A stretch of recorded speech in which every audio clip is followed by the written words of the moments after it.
Good evening, all.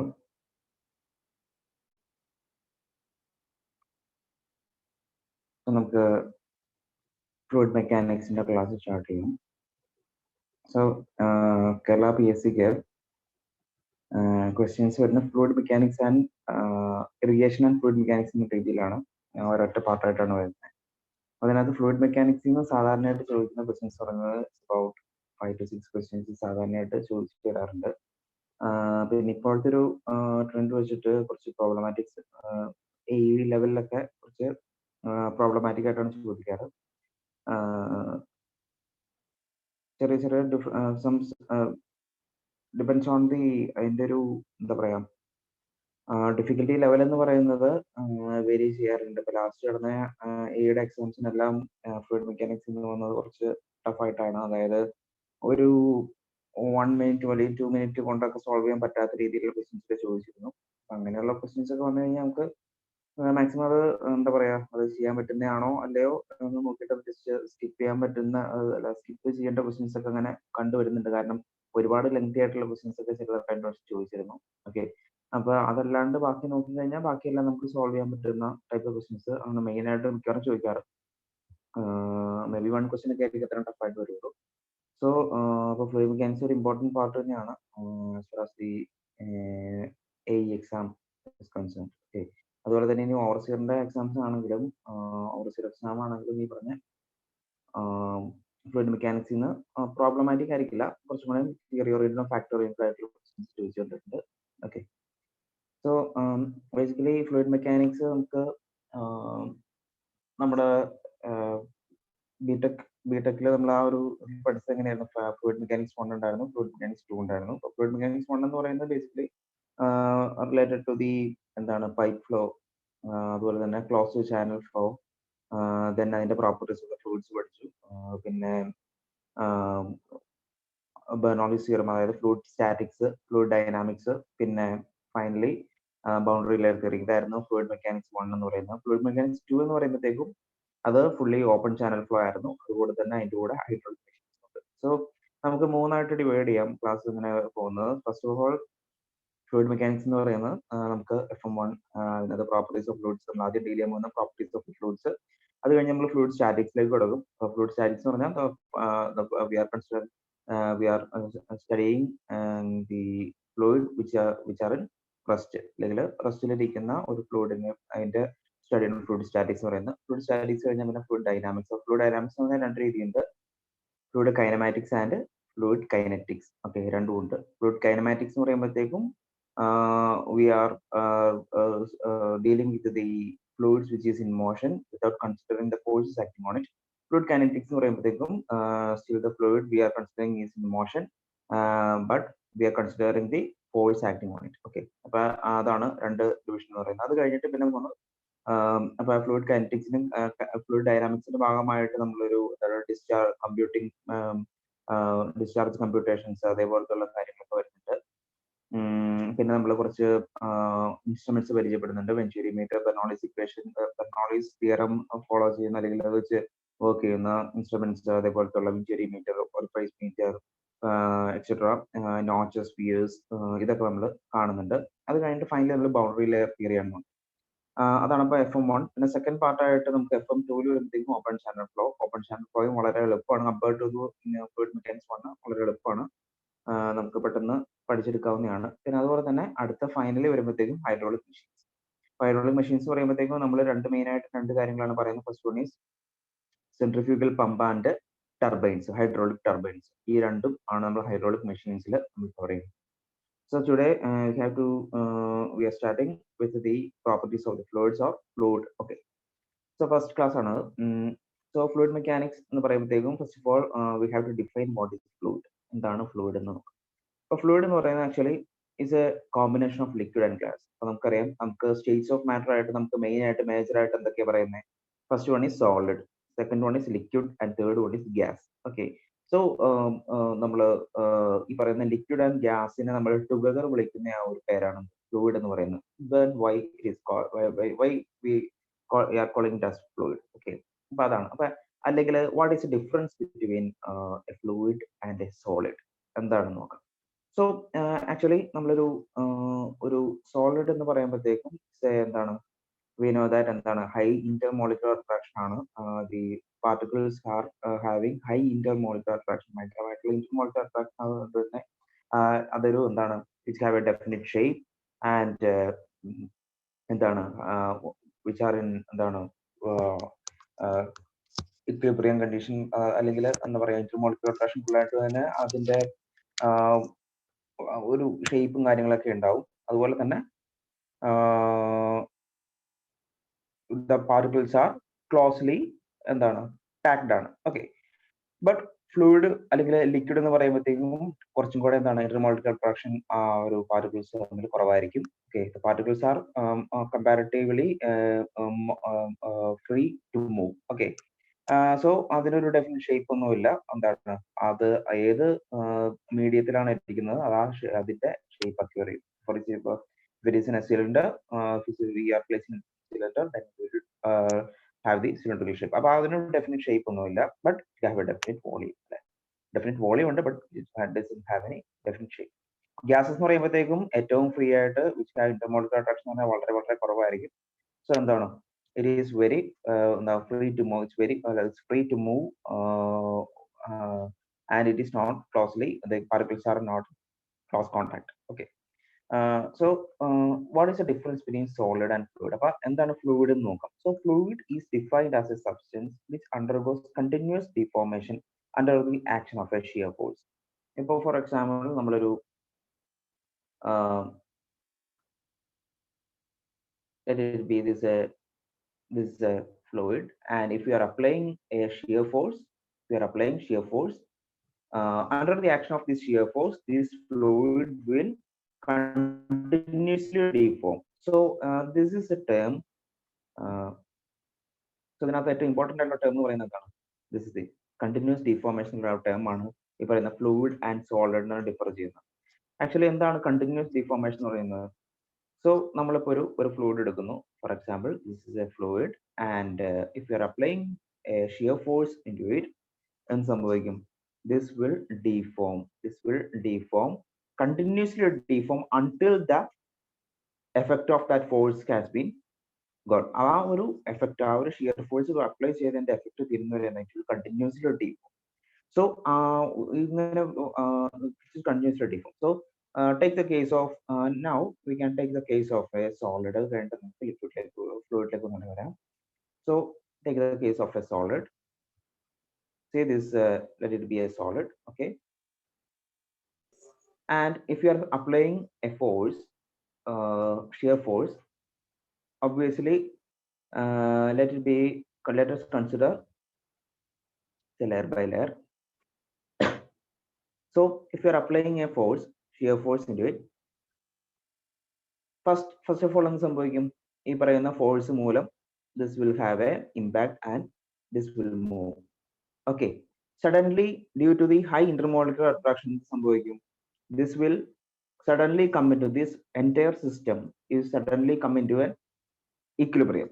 ഒരു equilibrium കണ്ടീഷനിലേക്ക് വന്ന് പിന്നെ എന്താണ് ഫർദർ ആ ഒരു ഫോഴ്സിനെ അത് റെസിസ്റ്റ് ചെയ്യും. ഓക്കെ, കാരണം ഇന്റർമോളിക്കുലർ അട്രാക്ഷൻ വളരെ കൂടുതലായതുകൊണ്ട് തന്നെ എന്താണ് അവിടെ ജനറേറ്റ് ചെയ്യുന്ന ഈ പറയുന്ന ഷിയർ ഫോഴ്സ് മൂലം ജനറേറ്റ് ചെയ്യുന്ന ഷിയർ സ്ട്രെസ് എന്തായിരിക്കും? That shear stress will be very high. Okay, so we know that shear stress is equal to എന്താണ്? Shear stress is equal to P by load by area. Load by area ആണ് എന്താ shear stress എന്ന് പറയുന്നത്, shear stress tau. So ആ shear stress ഉണ്ടാവുന്ന ആ ഒരു generate ചെയ്യുന്ന വളരെ കൂടുതലായിരിക്കും, which is are capable to resist the shear force acting on it. So എന്താണ് ആ പറയുന്ന internal resistance, ആ shear stress എന്ന് പറയുന്നത് internal resistance. ആ internal resistances are very much capable to resist the shear force acting on that. So what will happen? This solid or this solid substance will എന്താണ് suddenly come into equilibrium and it will further and it will resist the further deformation. So എന്താണ് ഈ which means in solids there will not be any continuous deformation. ആ ഒരു continuous deformation എന്താണ് സോളിഡിൽ ഉണ്ടാവില്ല. എന്താണ് കാരണം? ആ ഒരു കണ്ടിന്യൂസ് ഡീഫോർമേഷൻ അങ്ങനെ ഡീഫോം ചെയ്യാതിരിക്കുന്നതിന്റെ കാരണം എന്താണ്? Because due to the high intermolecular attraction of the particles, the solid are the solid should not continuously deform. So there is a difference between എന്താണ് fluid and solid. അപ്പോൾ fluid എന്ന് പറയുമ്പോൾ നമുക്കറിയാം intermolecular attraction കുറവായതുകൊണ്ട് it will continuously deform. ആ ഒരു shear സ്ട്രെസ്സും അവിടെ ഡെവലപ്പ് ചെയ്യും, ഷിയർ സ്ട്രെസ് ഡെവലപ്പ് ചെയ്യും. പക്ഷെ എന്താണ് ഈ പറയുന്ന ഷിയർ സ്ട്രെസ് ഡെവലപ്പ് ചെയ്ത് is not much capable to resist the shear force developed. Okay, അപ്പോൾ അതുകൊണ്ട് തന്നെ it will continuously deform. So fluid and solid ഏറ്റവും ഡിഫറൻസ് എന്ന് പറയുന്നത് എന്താണ്? Solid should not continuously deform under the action of a shear force due to the high intermolecular attraction, but fluid undergoes continuous deformation under the action of shear force. So അതാണ് basically നമ്മൾ ഈ പറയുന്ന fluid and സോളിഡിന്റെ difference എന്ന് പറയുന്നത്. So ഫ്ലൂയിഡിനെ നമ്മൾ എന്ത് ചെയ്യുന്നു? we can it's a combination of liquid and gas, or ചില നമ്മൾ കാര്യത്തിൽ പറഞ്ഞ ഇത് നമ്മൾ പറയാറുണ്ട് anything which can be flowable is known as fluid എന്നും ജസ്റ്റ് പറയാറുണ്ട്. വലിയ ഡെഫിനിഷൻ ഒന്നും അല്ല നമ്മൾ പറയാറുണ്ട്. ഓക്കെ, അപ്പൊ ബേസിക്കലി അപ്പൊ ഫ്ലൂയിഡ് എന്ന് പറയുന്നതിന്റെ ഒരു പ്രോപ്പർ ഡെഫിനിഷൻ എന്ന് പറയുന്നത് fluid is defined as A substance which undergoes continuous deformation under the action of shear force. Okay, അപ്പൊ ഷിയർ ഫോഴ്സിന്റെ ഒരു നമ്മൾ ഷിയർ ഫോഴ്സ് അപ്ലൈ ചെയ്ത് കഴിഞ്ഞു കഴിഞ്ഞാൽ അതിന്റെ ആ ഒരു എഫക്ട് തീരുന്നത് വരെ it will continuously deform. Okay, so that's it. That's about the fluid എന്ന് പറയും. ഓക്കെ,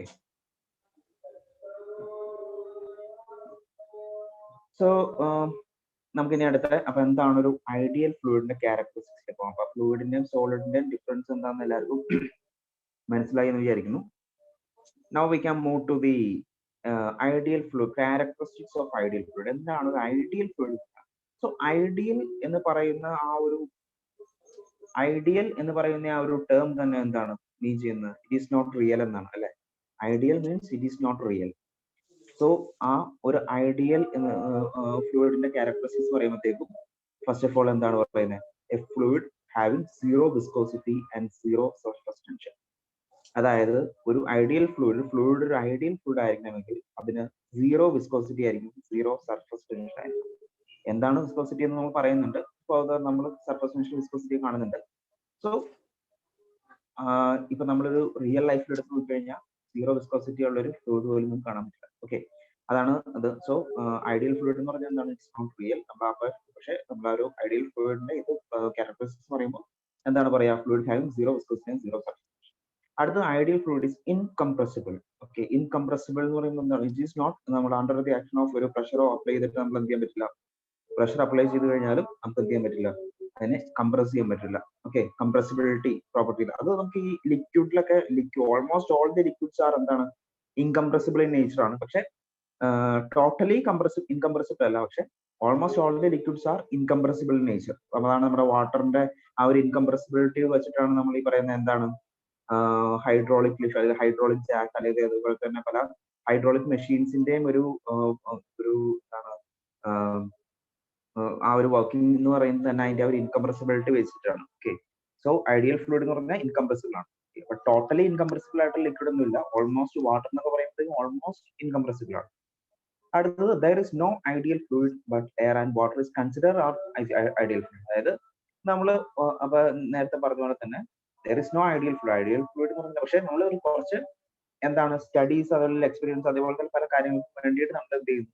എയറും വാട്ടറും നമ്മൾ ഐഡിയൽ ഫ്ലൂയിഡ് ആയിട്ട് കൺസിഡർ ചെയ്യുന്നുണ്ട്. Okay, so actually in reality എന്താണ് എയർ ആൻഡ് വാട്ടർ എന്ന് പറഞ്ഞാൽ ഐഡിയൽ ഫ്ലൂയിഡ് എന്നല്ല. പക്ഷെ ഫോർ കണ്ടക്ടിങ് സം എക്സ്പീരിയൻസ് അല്ലെങ്കിൽ നമ്മൾ ആ ഒരു സ്റ്റാൻഡേർഡ് ലിക്വിഡ് എന്ന രീതിയിൽ, അല്ലെങ്കിൽ ഒരു സ്റ്റാൻഡേർഡ് ഗ്യാസ് എന്ന രീതിയിൽ പറയുമ്പോൾ air and water is consider as ideal fluid. Okay, now we can move on to the characteristics of real fluid. Real ഫ്ലൂയിഡിന്റെ ക്യാരക്ടറിസ്റ്റിക്സ് ഒബ്വിയസ്ലി നമുക്ക് അറിയായിരിക്കും എന്താണ്. നേരത്തെ ഒരു ഫ്ലൂയിഡിന് എന്തായിരിക്കും? വിസ്കോസിറ്റി ഉണ്ടാവും, ഫ്ലൂയിഡിന് സർഫസ് ടെൻഷൻ ഉണ്ടാവും, and real fluids are compressible ആയിരിക്കും. ഓക്കെ, കംപ്രസിബിൾ ആയിരിക്കാം, ഒരു പരിധി വരെ ചിലത് കംപ്രസിബിൾ ആയിരിക്കാം. ഗ്യാസിന്റെ കേസ് പറയുകയാണെങ്കിൽ എന്താ, ഗ്യാസ് ഭയങ്കര ഫുൾ ആയിട്ട് കംപ്രസ് ചെയ്യാൻ പറ്റും, കംപ്രസിബിൾ ആണ്. ലിക്വിഡ്സ് അത്ര കംപ്രസ് ചെയ്യാൻ പറ്റില്ലെങ്കിൽ എന്താണ്, ലിക്വിഡ്സ് എന്ന് പറയുമ്പോഴത്തേക്കും ഓൾമോസ്റ്റ് ഞാൻ നേരത്തെ പറഞ്ഞ പോലെ ഓൾമോസ്റ്റ് ഇൻകംപ്രസിബിൾ ആയിരിക്കും. Okay, but it is not fully incompressible, almost incompressible. Okay, so അതാണ് ഇപ്പൊ നമ്മൾ ഫ്ലൂയിഡിന്റെ ഒരു ഇത് പറഞ്ഞു. നമ്മൾ ആദ്യം തന്നെ ഫ്ലൂയിഡിന്റെ സോളിഡിന്റെ ഒരു ഡിഫറൻസ് പറഞ്ഞു. ഇപ്പൊ ഫ്ലൂയിഡിന്റെ സോളിഡിന്റെ ഡിഫറൻസ് പറയുമ്പോൾ ജസ്റ്റ് ഒറ്റ വാക്ക് മാത്രമേ ഉള്ളൂ. First one is fluid is എന്താണ്, കണ്ടിന്യൂസ്ലി ഡിഫോം ചെയ്യാൻ പറ്റും under the action of shear force. But solid എന്ന് പറയുന്നത് എന്താണ്, it should not be continuously deformed. Okay, first deformation വന്നു കഴിയുമ്പോൾ തന്നെ എന്ത് ചെയ്യും, ഫർദർ ഹൈ ഇന്റേണൽ റെസിസ്റ്റൻസ് മൂലം ഫർദർ ഡിഫോർമേഷൻ സംഭവിക്കില്ല. So there will not be any continuous deformation. Okay, നമുക്കിനി പ്രോപ്പർട്ടീസ് ഓഫ് ഫ്ലൂയിഡ്സ് ഓരോന്നായിട്ട് നോക്കാം. അത് അത്യാവശ്യം നമുക്ക് എല്ലാവർക്കും അറിയാവുന്ന കാര്യങ്ങൾ തന്നെയാണ് നമ്മൾ പറയാൻ പോകുന്നത്. പക്ഷേ എക്സാമിനേഷൻ പോയിന്റ് ഓഫ് വ്യൂവിൽ പ്രോപ്പർട്ടീസ് ഓഫ് ഫ്ലൂയിഡ്സ് വളരെ വളരെ ഇമ്പോർട്ടന്റ് ആണ്. അത് പ്രത്യേകിച്ച് ഓവർസിയർ എക്സാംസിന്റെയൊക്കെ ആണെങ്കിൽ വളരെ വളരെ ഇമ്പോർട്ടന്റ് ആണ് പറയുന്ന പ്രോപ്പർട്ടീസ് ഓഫ് ദ ഫ്ലൂയിഡ്സ്. അപ്പൊ ഫസ്റ്റ് വൺ നമുക്ക് നോക്കാം, mass density or simply density എന്ന് നമുക്ക് പറയാം. സോ എന്താണ് മാസ് ഡെൻസിറ്റി എന്ന് പറയുന്നത്? So it is abbreviated as rho, അല്ലെ? റോ എന്നാണ് നമ്മൾ അതിനെ നോട്ടേറ്റ് ചെയ്യുന്നതിന് റോ എന്നാണ്. So it is a mass of fluid per unit volume at a given temperature and pressure. അതൊരു പെർട്ടിക്കുലർ ഒരു സ്റ്റാൻഡേർഡ് ടെമ്പറേച്ചർ ആൻഡ് പ്രഷറിൽ ആ ഫ്ലൂയിഡിന്റെ ratio between mass of the fluid per unit volume. Okay, അപ്പൊ mass of the fluid M/V, rho എന്ന് പറയുന്നതാണ് mass by volume ആണ് mass density എന്ന് പറയുന്നത്. ഓക്കെ, അതുപോലെ തന്നെ മാസ് ഡെൻസിറ്റിക്ക് നമുക്ക് പല വേറെ കുറച്ച് എന്താണ് ഓക്കെ, മാസ് ഡെൻസിറ്റി അല്ലെങ്കിൽ സിംപ്ലി ഡെൻസിറ്റി എന്ന് പറയും നമ്മൾ. Okay, so mass density is rho is equal to M/V and അതിന്റെ യൂണിറ്റ് എന്ന് പറയുന്നത് എന്താണ്, കിലോഗ്രാം പെർ മീറ്റർ ക്യൂബ് ആണ് അതിന്റെ യൂണിറ്റ് എന്ന് പറയുന്നത്. അതുപോലെ തന്നെ അത് അതിന്റെ SI യൂണിറ്റ് ആണ് കിലോഗ്രാം പെർ മീറ്റർ ക്യൂബ്. പിന്നെ അതിന്റെ CGS യൂണിറ്റ് വരുമ്പോഴത്തേക്കും ഗ്രാം പെർ സെന്റിമീറ്റർ ക്യൂബ് ആണ്, എല്ലാവർക്കും അറിയാം. പിന്നെ അത് മാത്രമല്ല മാസ് ഡെൻസിറ്റി അല്ലെങ്കിൽ ഡെൻസിറ്റി പറയുമ്പോൾ സ്റ്റാൻഡേർഡ് ടെമ്പറേച്ചർ ആൻഡ് പ്രഷർ എന്ന് പറയുന്നുണ്ട്. അപ്പൊ ആ ടെമ്പറേച്ചർ ആൻഡ് പ്രഷറിന്റെ വാല്യൂ എന്ന് പറയുന്നത് ഇപ്പോൾ ഓരോന്നും ഡിഫൈൻ ചെയ്യുമ്പോൾ ഇന്ന temperature. So density of the water എന്ന് പറയുമ്പോഴത്തേക്കും എന്താണ് 1000 കിലോഗ്രാം പെർ മീറ്റർ ക്യൂബ് ആണ്. At what condition, 4 degree Celsius ടെമ്പറേച്ചറും 1 അറ്റ്മോസ്ഫിയറിക് പ്രഷറും ഉള്ളത് ആ ഒരു ടെമ്പറേച്ചറിനും പ്രഷറിലും ഡെൻസിറ്റി ഓഫ് വാട്ടർ എന്ന് പറയുന്നത് 1000 കിലോഗ്രാം പെർ മീറ്റർ ക്യൂബ് ആണ്, 1 ഗ്രാം പെർ cc. നമ്മുടെ CGS യൂണിറ്റിൽ 1 ഗ്രാം പെർ cc ആണ് density of water. Okay, so അത് മാത്രം ഒന്ന് നോക്കി വെക്കുക. ഡെൻസിറ്റി ഓഫ് വാട്ടർ എല്ലാവർക്കും അറിയാവുന്ന കാര്യമാണ്.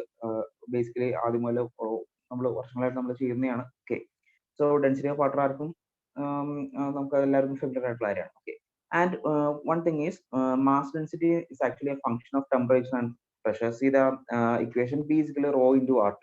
Okay, so mass density is directly proportional to pressure and inversely proportional to temperature. Okay, അപ്പോൾ density എന്ന് പറയുന്നത് എന്താണ്, it is directly proportional to pressure and inversely proportional to temperature. Okay, അതും കൂടി not ചെയ്ത് വെക്കുക. P is equal to rho RT. Okay, P എന്ന് പറയുന്നത് എന്താണ്, പ്രഷർ.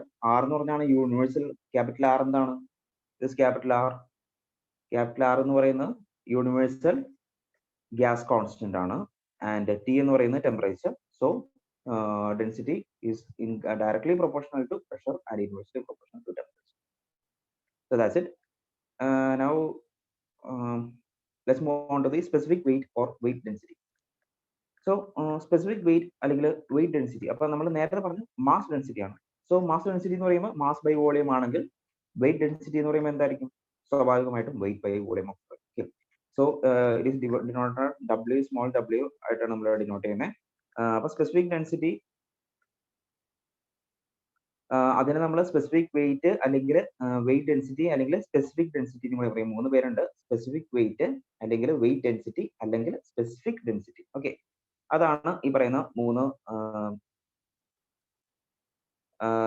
അതിന്റെ ഡിഫറെന്റ് നെയിംസ്. അപ്പൊ എല്ലാ പേരും നമുക്ക് PSCക്ക് വളരെ ഇമ്പോർട്ടന്റ് ആണ്. ഏതൊരു നെയിം ആണെങ്കിലും അതിന്റെ ഡിഫറെന്റ് നെയിംസിലേക്ക് അറിയപ്പെടുന്നത്, അതെല്ലാം നോക്കിയത്. ഓക്കെ, അപ്പൊ സ്പെസിഫിക് കേസിൽ വെയിറ്റ് ഡെൻസിറ്റി എന്ന് പറഞ്ഞാൽ weight by volume of fluid ആണ്. സോ ഒബ്വിയസ്ലി വെയിറ്റ് അതിന്റെ യൂണിറ്റ് എന്ന് പറഞ്ഞാൽ ന്യൂട്ടൺ പെർ മീറ്റർ ക്യൂബ് ആയിരിക്കും. വെയിറ്റ് എന്ന് പറഞ്ഞാൽ നമുക്കറിയാം അതിന്റെ യൂണിറ്റ് എന്ന് പറഞ്ഞു കഴിഞ്ഞാൽ എന്താണ്, ന്യൂട്ടൺ ആണ്. അതിന്റെ എന്താണ്, weight is equal to mass into gravity എന്ന ആക്സിലറേഷൻ ഇൻറ്റു ഗ്രാവിറ്റി എന്ന് എല്ലാവർക്കും അറിയാം. So m into g by v. Okay, so weight density W is equal to weight by volume of fluid. Okay, ഇനി അടുത്ത ഇതിനകത്ത് അടുത്തൊരു ഇമ്പോർട്ടന്റ് പോയിന്റ് എന്ന് പറയുന്നത് volume sorry weight density of water ആണ്. അതും എല്ലാവർക്കും അറിയാവുന്ന കാര്യമാണ്. എന്താണ് weight density of water is equal to 9.8 kilonewton per meter cube. Okay, അപ്പോൾ weight density of water at 4 degrees Celsius and 1 atmospheric pressure 9.8 kilonewton per meter cube ആണ് എന്ത് specific weight അല്ലെങ്കിൽ വെയിറ്റ് ഡെൻസിറ്റി എന്ന് പറയുന്നത്. ഓക്കെ, അടുത്ത specific volume ആണ്. So specific volume എന്ന് പറയുന്നത് it's actually the reciprocal of mass density. So mass ഡെൻസിറ്റിയുടെ വേറൊരു പേരും കൂടി ആണ് ഈ പറയുന്നത് റെസിപ്രോ സ്പെസിഫിക് മാസ് എന്ന് പറയും. കൂടി നമ്മൾ സ്പെസിഫിക് ഡെൻസിറ്റിക്ക് പറയും. ഓക്കെ, സ്പെസിഫിക് ഡെൻസിറ്റിക്ക് അല്ലെങ്കിൽ സോറി മാസ് ഡെൻസിറ്റിക്ക് അല്ലെങ്കിൽ സിംപ്ലി ഡെൻസിറ്റിക്ക് നമ്മൾ സ്പെസിഫിക് മാസ് എന്നും കൂടി നമ്മൾ പറയാറുണ്ട്. So specific volume is reciprocal of specific mass. അപ്പോൾ യൂണിറ്റ് ഓഫ് സ്പെസിഫിക് വോളിയം എന്തായിരിക്കും? Kilogram metre cube per kilogram. നമുക്കറിയാം ഡെൻസിറ്റി എന്ന് പറയുന്നത് കിലോഗ്രാം പെർ മീറ്റർ ക്യൂബ് ആണെങ്കിൽ സ്പെസിഫിക് വോളിയം എന്ന് പറയുന്നത് മീറ്റർ ക്യൂബ് പെർ കിലോഗ്രാം. അതായത് simply it's a reciprocal of specific mass അല്ലെങ്കിൽ മാസ് ഡെൻസിറ്റി അല്ലെങ്കിൽ സിംപ്ലി ഡെൻസിറ്റി. ഓക്കെ, ഇനി അടുത്തത് specific gravity or relative density ആണ്. എന്താണ് സ്പെസിഫിക് ഗ്രാവിറ്റി അല്ലെങ്കിൽ റിലേറ്റീവ് ഡെൻസിറ്റി? അപ്പൊ രണ്ട് പേരുണ്ട്, ഒന്ന് സ്പെസിഫിക് ഗ്രാവിറ്റി അല്ലെങ്കിൽ റിലേറ്റീവ് ഡെൻസിറ്റി. എന്താണ് സ്പെസിഫിക് ഗ്രാവിറ്റി? സ്പെസിഫിക് ഗ്രാവിറ്റി ഇതും ഓവർസിയർ എന്നൊക്കെ നമ്മളിപ്പോൾ സ്പെസിഫിക് ഗ്രാവിറ്റി നമ്മൾ എപ്പോഴും കേൾക്കുന്നതാണ്, പക്ഷെ നമുക്ക് അത്ര ഇമ്പോർട്ടൻ്റ് ആയിട്ട് വിചാരിക്കില്ല. പക്ഷെ ഈവൻ കഴിഞ്ഞ നടന്ന ഓവർസിയർ എക്സാമിന് പോലും സ്പെസിഫിക് ഗ്രാവിറ്റി എന്താണെന്ന് ക്വസ്റ്റ്യൻ ഉണ്ടായിരുന്നു. ഓക്കെ, അപ്പൊ അത് വെച്ചിട്ട് അപ്പൊ ആ രീതിയിൽ നമ്മൾ ഇമ്പോർട്ടൻസ് കൊണ്ട് പഠിക്കാം. So specific gravity is a ratio of specific weight of the fluid to the specific weight of standard fluid. എന്താ പറഞ്ഞിരിക്കുന്നത്? It's a ratio of specific weight of the fluid. ഏത് ഫ്ലൂയിഡ് ആണ് നമ്മൾ കൺസിഡർ ചെയ്യുന്നത്, ആ ഫ്ലൂയിഡിന്റെ സ്പെസിഫിക് വെയിറ്റും specific weight of the standard fluid. അപ്പൊ specific weight of standard fluid എന്ന് പറയുന്നത് ആ ഒരു സ്റ്റാൻഡേർഡ് ഫ്ലൂയിഡ് ആയിട്ട് നമ്മൾ ഫിക്സ് ചെയ്തേക്കുന്നത് ഏതാണ്? ലിക്വിഡിന്റെ കേസ് ആണെങ്കിൽ വാട്ടറും, ഗ്യാസിന്റെ കേസ് ആണെങ്കിൽ ഹൈഡ്രജൻ ഓർ എയർ വൈ. ഓക്കെ, സ്റ്റാൻഡേർഡ് ഫ്ലൂയിഡ് എന്ന് പറയും. സ്റ്റാൻഡേർഡ് ഫ്ലൂയിഡ് ലിക്വിഡിന്റെ കേസിൽ വാട്ടർ ആണ്, എല്ലാവർക്കും അറിയാം, at 4 degrees Celsius and gas എന്ന് പറയുന്നത് ഹൈഡ്രജൻ ഓർ എയർ ആയി. ഓക്കെ, അപ്പൊ സ്വാഭാവികമായിട്ട് സ്പെസിഫിക് ഗ്രാവിറ്റി രണ്ട് സ്പെസിഫിക് വെയിറ്റ് തമ്മിലുള്ള റേഷ്യോ ആയതുകൊണ്ട് തന്നെ എന്തായിരിക്കും? It will have not any unit. അതിന് യൂണിറ്റ് ഒന്നും ഉണ്ടാവില്ല. പിന്നെ അതുപോലെ തന്നെ എന്താണ്? ഓക്കെ, അപ്പൊ യൂണിറ്റ് ഒന്നും ഇല്ല സ്പെസിഫിക് ഗ്രാവിറ്റിക്ക്. ദെൻ അടുത്ത റിലേറ്റീവ് ഡെൻസിറ്റി എന്ന് പറഞ്ഞു കഴിഞ്ഞാൽ ratio of density of a fluid to the density of another fluid. അതായത് റിലേറ്റീവ് ഡെൻസിറ്റി എന്ന് പറഞ്ഞു കഴിഞ്ഞാൽ it is a ratio of density of a fluid to density of another fluid. അപ്പൊ ആ ഒരു അനദർ ഫ്ലൂയിഡ് എന്ന് പറയുന്നത് നമുക്ക് വാട്ടർ തന്നെ ആയിരിക്കണം എന്നില്ല. അതായത് രണ്ട് ഫ്ലൂയിഡുകൾ തമ്മിലുള്ള ഫ്ലൂയിഡിന്റെ രണ്ട് ഫ്ലൂയിഡുകളുടെ ഡെൻസിറ്റി നമ്മൾ എന്ത് ചെയ്യുന്നു? കമ്പയർ ചെയ്യുന്നു. അതാണ് റിലേറ്റീവ് ഡെൻസിറ്റി എന്ന് പറയുന്നത്. ഇപ്പൊ നമുക്ക് relative density of mercury to the density of kerosene നമുക്ക് ചെയ്യാൻ പറ്റില്ല. Density of oil to density of water നമുക്ക് ചെയ്യാം. അപ്പൊ ഏത് നമ്മൾ കൺസിഡർ ചെയ്യുന്ന രണ്ട് ഫ്ലൂയിഡ് ആണോ അത് അതിന്റെ ഡെൻസിറ്റികൾ തമ്മിലുള്ള എന്താണ്? അതിന്റെ ഡെൻസിറ്റീസ് തമ്മിലുള്ള റേഷ്യോ, അതാണ് ബേസിക്കലി റിലേറ്റീവ് ഡെൻസിറ്റി എന്ന് പറയുന്നത്. അപ്പൊ അത് വാട്ടർ ആയിരിക്കണമെന്നൊന്നുമില്ല. സോ ഇപ്പൊ വാട്ടർ ആണെന്ന് പറയുകയാണെങ്കിൽ റിലേറ്റീവ് ഡെൻസിറ്റി എന്ന് പറഞ്ഞാൽ എന്തായിരിക്കും? Density of the fluid to the density of water. Okay, അപ്പൊ അതാണ് സ്പെസിഫിക് ഗ്രാവിറ്റി. അപ്പൊ സിമ്പിൾ ആണ്, ബട്ട് എപ്പോഴും വളരെ സിമ്പിൾ ആണ്, അതുപോലെ ഇമ്പോർട്ടന്റും ആണ്. ഓക്കെ, അടുത്തതാണ് the most important property as far as the fluid is concerned, that is the viscosity. Viscosity എന്താണ്? What is viscosity? First of all viscosity എന്ന് പറയുമ്പോഴത്തേക്ക് viscosity is a quantitative measure of internal resistance of a fluid to flow. Basically ഏറ്റവും simple ആയിട്ട് നമ്മൾ പറയുകയാണെങ്കിൽ നമ്മൾ പറയാറുണ്ട് viscosity എന്ന് പറയുമ്പോഴത്തേക്കും നമ്മൾ പറയുന്നത് ഇതാണ്. വിസ്കോസിറ്റി എന്ന് പറഞ്ഞാൽ it is the resistance to flow. Okay, resistance to flow ആണ് എന്ത്? വിസ്കോസിറ്റി എന്ന് പറയുന്നത്. സോ ഏറ്റവും സിമ്പിൾ ആയിട്ട് പറയുകയാണെങ്കിൽ വിസ്കോസിറ്റി എന്ന് വെച്ചാൽ it's a resistance to flow or എന്താണ്? ഒരു ഫ്ലൂയിഡ് ഫ്ലോ ചെയ്യുന്നു. ആ ഫ്ലോ ചെയ്യുമ്പോൾ ആ ഫ്ലോ ചെയ്യുന്നതിന് അതിന് റെസിസ്റ്റ് ചെയ്തുകൊണ്ട് ഇന്റേണലി ഉണ്ടാകുന്ന ഒരു റെസിസ്റ്റൻസ്. ആ ഫ്ലൂയിഡിന്റെ അകത്ത് ഇന്റേണലി ആ ഫ്ലൂയിഡ് ആ ഫ്ലോ ചെയ്യുന്നതിന് എതിരെ ഓഫർ ചെയ്യുന്ന ഒരു ഇന്റേണൽ റെസിസ്റ്റൻസ് ആണ് വിസ്കോസിറ്റി എന്ന് പറയുന്നത്. സോ ഒന്നുകൂടെ നമ്മൾ നോക്കുവാണെങ്കിൽ നമുക്ക് നമ്മൾ ഫ്ലൂയിഡ് എഫ്എമ്മിന്റെ ആദ്യ ക്ലാസ്സുകളിലൊക്കെ എപ്പോഴും കേൾക്കുന്നതായിരിക്കും എന്താണ്? We are assuming that the fluid is moving layer by layer. Layer by layer ആയിട്ടാണ് ഇത് ഫ്ലൂയിഡ് ഫ്ലോ ചെയ്യുന്നത്. The fluid is flowing layer by layer, അല്ലെ? അപ്പൊ നമ്മളും കൺസിഡർ ചെയ്യുകയാണ് the fluid is flowing layer by layer. Okay, layer ആയിട്ടാണ് fluid flow ചെയ്യുന്നത്. And this is the surface. Let it assume that this is the surface. And the fluid is flowing layer by layer under the action of a shear force. Shear force നമ്മൾ apply ചെയ്തു. ആ shear force apply ചെയ്യുന്നതിന്റെ ഭാഗമായി the fluid is flowing layer by layer. Okay, അപ്പൊ ആ layer by layer flow ചെയ്യുമ്പോൾ ഒരു layer അതിന്റെ അഡ്ജസന്റ് ലെയറിന് ഓഫർ ചെയ്യുന്ന ആ ഒരു റെസിസ്റ്റൻസിനെയാണ് നമ്മൾ വിസ്കോസിറ്റി എന്ന് പറയുന്നത്.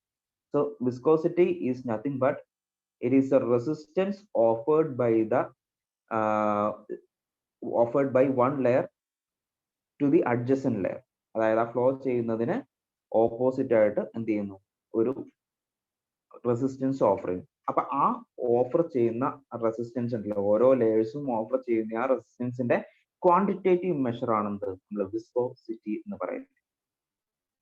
So we are assuming that the fluid is flowing layer by layer under the action of a shear force, and obviously എന്താണ്, അതിന് ആ ഒരു ഫ്ലോ ചെയ്യുമ്പോൾ സ്വാഭാവികമായിട്ടും എന്താണ്, ആ ഒരു സബ്സ്റ്റൻസിൽ അല്ലെങ്കിൽ ആ ഒരു ഫ്ലൂയിഡിൽ ഇന്റേണലി ഒരു റെസിസ്റ്റൻസ് ക്രിയേറ്റ് ചെയ്യും. ആ ഇന്റേണൽ റെസിസ്റ്റൻസ് എന്ന് പറയുന്നത് ഈ പറയുന്ന ഒരു ലെയർ മറ്റൊരു ലെയറിനെ എന്താണ് കൊടുക്കുന്ന ആ റെസിസ്റ്റൻസ് ആണ്. അതിന്റെ മൊത്തത്തിലുള്ള ക്വാണ്ടിറ്റേറ്റീവ് മെഷറിനെയാണ് നമ്മൾ വിസ്കോസിറ്റി എന്ന് പറയുന്നത്. ഓക്കെ, ഐ ഹോപ്പ് അത് ക്ലിയർ ആയെന്ന് വിചാരിക്കുന്നു. ആൻഡ് അപ്പൊ അടുത്ത നമുക്ക് നോക്കാം. Viscosity relates strain rate and local shear stresses in moving fluid. So അപ്പൊ ഈ പറയുന്ന ഇനി നമ്മൾ വിസ്കോസിറ്റിയുടെ കാര്യം പറഞ്ഞു. നേരത്തെ നമ്മൾ ഫ്ലൂയിഡ് ഡിഫൈൻ ചെയ്തത് ഷിയർ സ്ട്രെസ് ജനറേറ്റ് ചെയ്യുന്ന കാര്യം പറഞ്ഞു. ഷിയർ സ്ട്രെസ് ജനറേറ്റ് ചെയ്യുന്ന കാര്യം പറഞ്ഞു.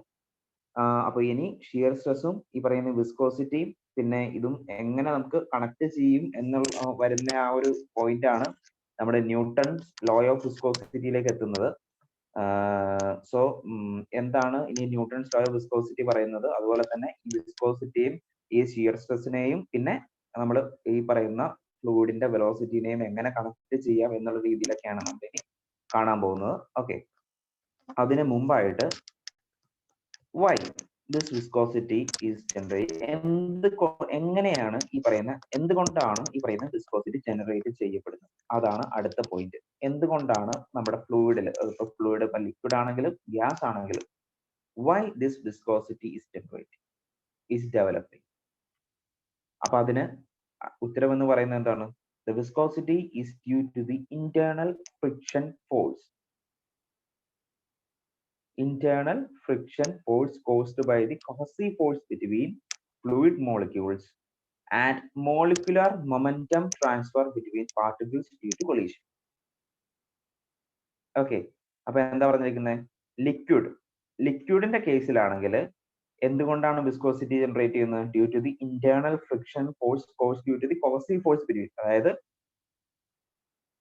ആ ഫ്ലൂയിഡിലുണ്ടായ Cauchy ഫോഴ്സ് മൂലം വിസ്കോസിറ്റി ജനറേറ്റ് ചെയ്യുന്നു ലിക്വിഡിന്റെ കേസിൽ. സോ Cauchy ഫോഴ്സ് എന്ന് പറഞ്ഞാൽ എന്താ നമുക്കറിയാം. Cauchy ഫോഴ്സ് എന്ന് പറഞ്ഞാൽ it is the force of attraction between the same molecules. Water molecules തമ്മിലുള്ള ആ ഒരു അട്രാക്ഷനെയാണ് നമ്മൾ Cauchy ഫോഴ്സ് എന്ന് പറയുന്നത്, അല്ലെങ്കിൽ കൊഹഷൻ എന്ന് പറയുന്നത്. ഓക്കെ, അപ്പൊ ആ Cauchy ഫോഴ്സ് മൂലം ഉണ്ടാകുന്ന ഇന്റേണൽ ഫ്രിക്ഷൻ ഫോഴ്സ് ആണ് വിസ്കോസിറ്റി ഡെവലപ്പ് ചെയ്യുന്നത് ലിക്വിഡിന്റെ കേസിൽ. But what is the reason for developing viscosity in gases? It is none other than molecular momentum transfer. Molecular momentum transfer between the particles due to collision. Okay, ആ ഒരു ഈ പറയുന്ന gases തമ്മിലുള്ള gas particles തമ്മിലുള്ള molecular momentum transfer എന്ന് കഴിയുമ്പോഴത്തേക്ക് മൂലമാണ് എന്ത് സംഭവിക്കുന്നത്? ഗ്യാസസിന് വിസ്കോസിറ്റി ഉണ്ടാവുന്നത്. ഓക്കെ, സോ ആ ഒരു കൊളീഷൻ ഞാനൊന്ന് പറയാം. അത്ര ഇമ്പോർട്ടന്റ് ജസ്റ്റ് ഒന്ന് ഞാൻ പറയാം എന്താണ് അത് മീൻ ചെയ്തതെന്ന്. അസ്യൂം ദാറ്റ് ഇതൊരു കണ്ടെയ്നർ ആണ്. ഈ കണ്ടെയ്നറിൽ എന്താണ് ഗ്യാസ് പാർട്ടിക്കിൾസ് ഇങ്ങനെ നമ്മൾ നിറച്ചു വെച്ചേക്കാണ്. ഓക്കെ, അപ്പൊ ഈ ഗ്യാസ് പാർട്ടിക്കിൾസ് തമ്മിലുള്ള ഒരു കൊളീഷൻ, ഓക്കെ, ആ ഒരു കൊളീഷന്റെ ഭാഗമായിട്ടാണ് എന്ത് സംഭവിക്കുന്നത്? ഈ ഒരു കൊളീഷന്റെ ഭാഗമായിട്ടാണ് എന്ത് സംഭവിക്കുന്നത്? ഇവിടെ വിസ്കോസിറ്റി അല്ലെങ്കിൽ മോളിക്കുലാർ മൊമെന്റം ട്രാൻസ്ഫർ എന്ന് പറഞ്ഞ ഒരു പ്രോസസ് ചെയ്തിട്ട് വിസ്കോസിറ്റി ജനറേറ്റ് ചെയ്യുന്നത്. ഓക്കെ, അപ്പൊ അത് അപ്പൊ രണ്ട് മെയിൻ പ്രോസസ് ആണ് ഉള്ളത്. ഒന്ന് ലിക്വിഡിലും ഒന്ന് എന്താണ് ഗ്യാസിൽ. ഓക്കെ, സോ അതെന്താണെന്ന് അറിഞ്ഞു വെക്കുക. Molecular momentum transfer and internal friction force by cohesive force. Okay, നമ്മൾ ഫർദർ ആയിട്ട് കാണുന്നുണ്ട്. അപ്പൊ വേറൊരു കാര്യം കൂടി പറയാനായിട്ട്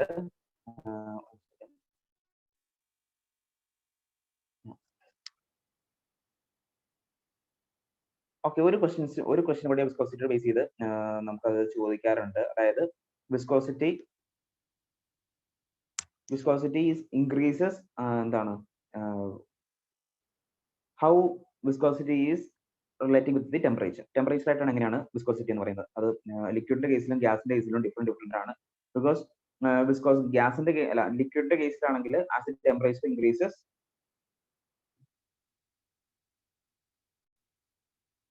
ലിക്വിഡിന്റെ കേസിലാണെങ്കിൽ as the temperature increases viscosity decreases. Temperature increase ചെയ്യുന്നതോറും വിസ്കോസിറ്റി ഡിക്രീസ് ചെയ്യും. കാരണം ടെമ്പറേച്ചർ ഇൻക്രീസ് ചെയ്യുമ്പോഴത്തേക്കും അതിന്റെ കോസീവ് ഫോഴ്സസ് എന്താണ്? കോസീവ് ഫോഴ്സസ് കോഷൻ ഡിക്രീസ് ചെയ്യും. അതുകൊണ്ട് തന്നെ വിസ്കോസിറ്റി ഡിക്രീസ് ചെയ്യും. Okay, but in the case of എന്താണ് in the case of gases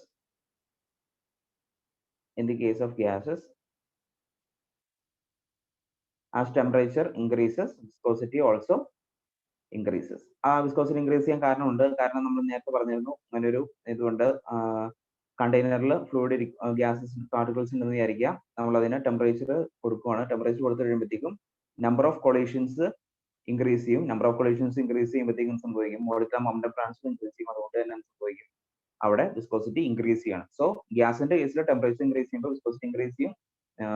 ലിക്വിഡിന്റെ കേസിൽ വിസ്കോസിറ്റി ടെമ്പറേച്ചർ ഇൻക്രീസ് ചെയ്യുമ്പോഴത്തേക്കും വിസ്കോസിറ്റി ഡിക്രീസ് ചെയ്യും. ഓക്കെ, സോ ആ കാര്യങ്ങളൊന്ന് ഓർത്ത് വയ്ക്കുക, നോട്ട് ചെയ്ത് വയ്ക്കുക. Okay, so that's about viscosity. ഇനി നമുക്ക് വിസ്കോസിറ്റി ഫർദർ ആയി നമുക്ക് കാണുന്നുണ്ട് ഒരു കൂടെ. സോ ഇനി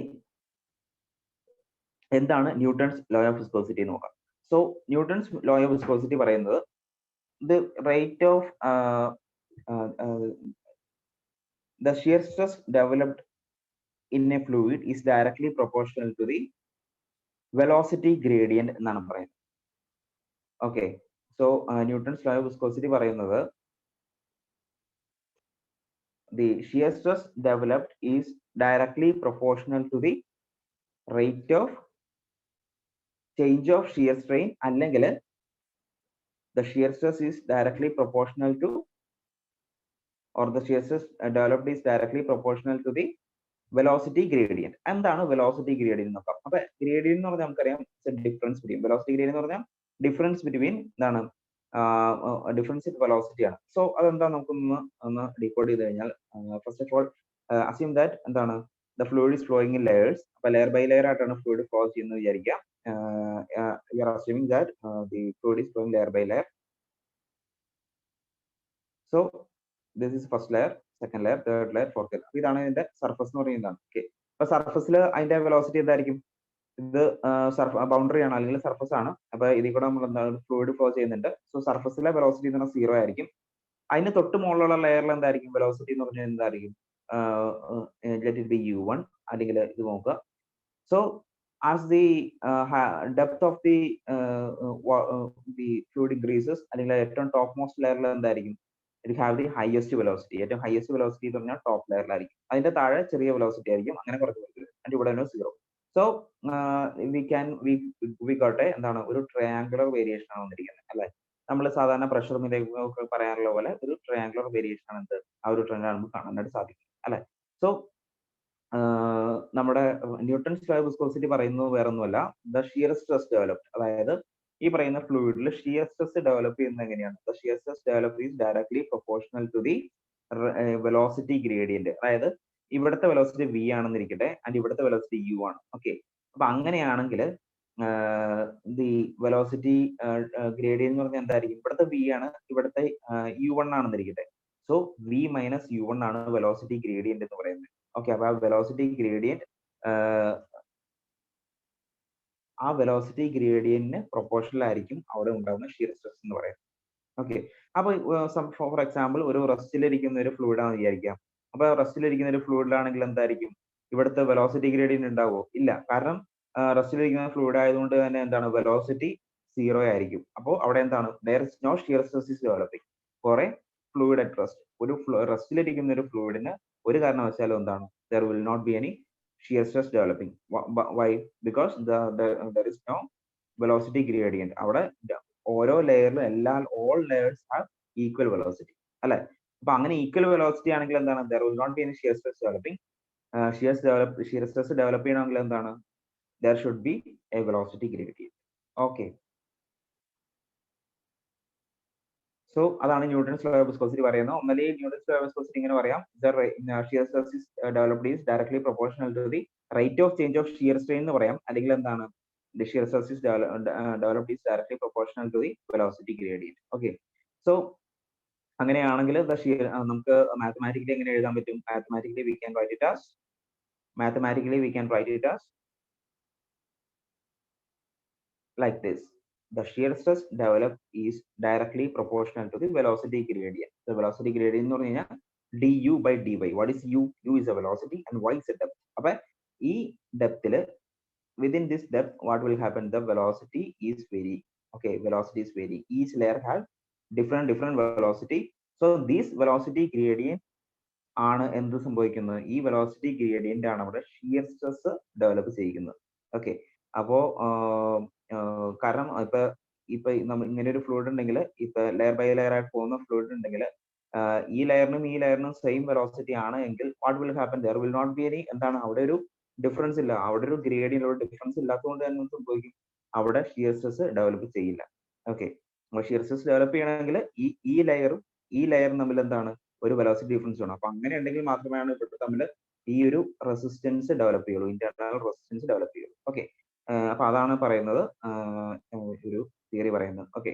അപ്പോ we can mathematically write it as the shear stress is directly proportional to the du by dy, that is velocity gradient. ഈ ഒരു ഡെപ്തിൽ the velocity is vary. Okay. അപ്പോ ഈ പറയുന്ന പ്രൊപ്പോർഷണാലിറ്റി സൈൻ നമുക്ക് മാറ്റണമല്ലോ. സോ ഫോർ ദാറ്റ്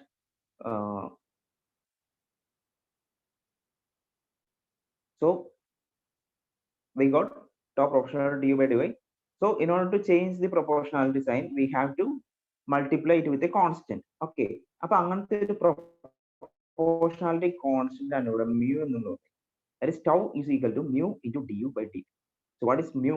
അപ്പൊ നമ്മൾ നേരത്തെ പറഞ്ഞിരുന്നു, നമ്മൾ വിസ്കോസിറ്റി നമ്മൾ ഡിഫൈൻ ചെയ്തപ്പോൾ പറഞ്ഞിരുന്നു, we are having a relation with the shear stress, viscosity and the velocity of the floor, velocity gradient of the floor. അപ്പൊ അത് മൂന്നും, കാരണം നമുക്കറിയാം വിസ്കോസിറ്റി എന്ന് പറയുന്നത് ഇന്റേണൽ റെസിസ്റ്റൻസ് ഉണ്ടാവുന്നതാണ്, ഒരു ലെയറും അടുത്ത ലെയറിന് ഓഫർ ചെയ്യുന്ന ഇന്റേണൽ റെസിസ്റ്റൻസ് ആണത്. സോ ആ ഇന്റേണൽ റെസിസ്റ്റൻസിന്റെ ക്വാണ്ടിറ്റി മെഷറിനെ നമ്മൾ എന്തെന്ന് പറയുന്നു, വിസ്കോസിറ്റി എന്ന് വിളിക്കുന്നു. So this viscosity have definitely with relation with the shear stress. Okay.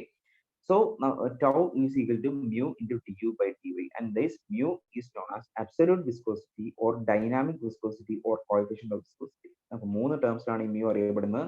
First one is absolute viscosity, second one is dynamic viscosity or coefficient of viscosity. Absolute viscosity എന്ന് പറഞ്ഞാലും dynamic viscosity എന്ന് പറഞ്ഞാലും coefficient of viscosity എന്ന് പറഞ്ഞാലും same ആണ്. Questions എക്സാമിന് ഏത് പേര് വേണമെങ്കിലും ചോദിക്കാം. ഇത്ര ഇമ്പോർട്ടന്റ് ആയിട്ട് പറയാൻ കാര്യം, നമ്മൾ ഡൈനാമിക് വിസ്കോസിറ്റി മാത്രമല്ല, നമ്മൾ വേറെ കൈനമാറ്റിക് വിസ്കോസിറ്റി കൂടെ നമ്മൾ പഠിക്കുന്നുണ്ട്. സോ രണ്ടും അങ്ങോട്ടും ഇങ്ങോട്ടും മാറിപ്പോയത്, യൂണിറ്റ് എല്ലാം വളരെ ഇമ്പോർട്ടന്റ് ആണ്. ഓക്കെ. സോ നൗ അപ്പോ അബ്സല്യൂട്ട് വിസ്കോസിറ്റി അല്ലെങ്കിൽ ഇത് നമ്മൾ പറഞ്ഞു കഴിഞ്ഞു. അപ്പൊ ഇനി ഇതിന്റെ യൂണിറ്റ് എന്താണെന്ന് നോക്കാം. This unit very very important. അപ്പൊ നമുക്കറിയാം ഇവിടെ നമുക്ക് എന്താണ്, mu is equal to tau by du by dy എന്ന് എഴുതാം. സോ അത് നമ്മൾ റീഅറേഞ്ച് ചെയ്ത് വരുമ്പോഴത്തേക്കും നമുക്ക് അതിന്റെ യൂണിറ്റ് എന്ന് പറയുന്നത് newton second per metre square or kilogram metre second. രണ്ട് രീതിയിൽ നമുക്ക് അതിന്റെ യൂണിറ്റ് പറയാം. Newton second per metre square, അതാണ് എന്താണ് ഡെഫിനറ്റ് ആയിട്ടുള്ള SI യൂണിറ്റ് എന്ന് പറയുന്നത് newton second per metre square. Or else നമുക്ക് ന്യൂട്ടൺ കൺവേർട്ട് ചെയ്ത് കിലോഗ്രാമിലേക്ക് മാറ്റി കഴിയുമ്പോഴത്തേക്കും കിലോഗ്രാം മീറ്റർ സെക്കൻഡ് എന്നുള്ള യൂണിറ്റ് കിട്ടും. സോ അബ്സല്യൂട്ട് വിസ്കോസിറ്റി അല്ലെങ്കിൽ ഡൈനാമിക് വിസ്കോസിറ്റി അല്ലെങ്കിൽ കോഎഫിഷ്യന്റ് ഓഫ് വിസ്കോസിറ്റി യൂണിറ്റ് എന്ന് പറയുന്നത് newton second per metre square. And അടുത്തത് വിസ്കോസിറ്റി ഓഫ് വാട്ടർ എന്താണ്? വിസ്കോസിറ്റി ഓഫ് വാട്ടർ എന്ന് പറയുന്നത് 20 ഡിഗ്രി സെൽഷ്യസിൽ സ്റ്റാൻഡേർഡ് ടെമ്പറേച്ചർ 20 ഡിഗ്രി സെൽഷ്യസ് ആണ്. 20 ഡിഗ്രി സെൽഷ്യസിൽ 1 സെന്റിപോയിസ് ആണ് എന്ത് വിസ്കോസിറ്റി എന്ന് പറയുന്നത്. നൗ വാട്ട് ഈസ് പോയിസ് എന്ന് പറയുന്നത് നമുക്ക് നോക്കാം. സോ ആക്ച്വലി പോയിസ് എന്ന് പറഞ്ഞാൽ എന്താണ്? പോയിസ് എന്ന് പറഞ്ഞാൽ CGS യൂണിറ്റ് ആണ്. അതായത് വിസ്കോസിറ്റിയുടെ CGS ഡൈനാമിക് വിസ്കോസിറ്റി അല്ലെങ്കിൽ കോഎഫിഷ്യന്റ് വിസ്കോസിറ്റി മ്യൂടെ CGS യൂണിറ്റ് ആണ് പോയിസ് എന്ന് പറയുന്നത്. അപ്പൊ പോയിസ് എന്ന് പറയുന്നത് dyne second per centimetre square ആണ്. Dyne second per centimetre square ആണ് എന്തെന്ന് പറയുന്നത് പോയിസ് എന്ന് പറയുന്നത്. അപ്പൊ 1 പോയിസ് ഈസ് ഈക്വൽ ടു, അപ്പൊ നമ്മൾ ആ കൺവേർഷൻ ഞാൻ നോക്കാം. അപ്പൊ 1 poise is equal to 0.1 newton second per metre square. 0.1 newton second per metre square ആണ് എന്ത് 1 പോയിസ് എന്ന് പറയുന്നത്. അപ്പൊ കൺവേർഷൻ എത്രയേ ഉള്ളൂ? 1 poise is equal to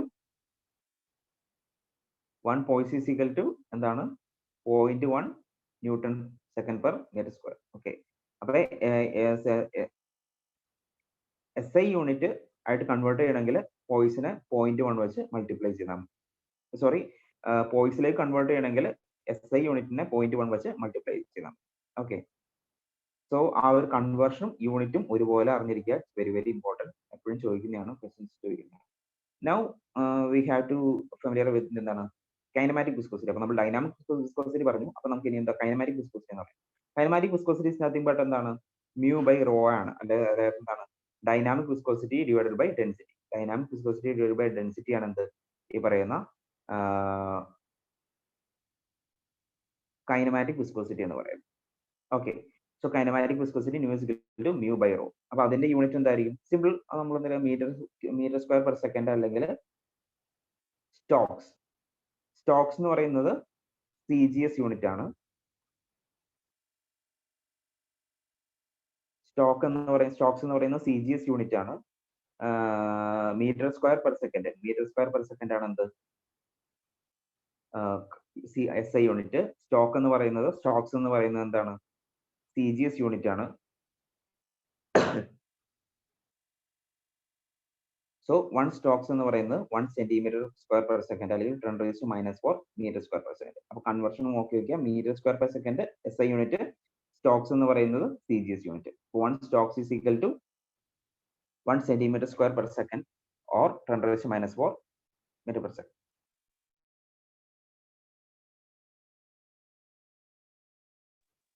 okay, അപ്പൊ അത് ക്ലിയർ ആണെന്ന് വിചാരിക്കുന്നു. അപ്പൊ യൂണിറ്റ് ആൻഡ് ഇതൊന്ന് ജസ്റ്റ് നോക്കി വെക്കുക.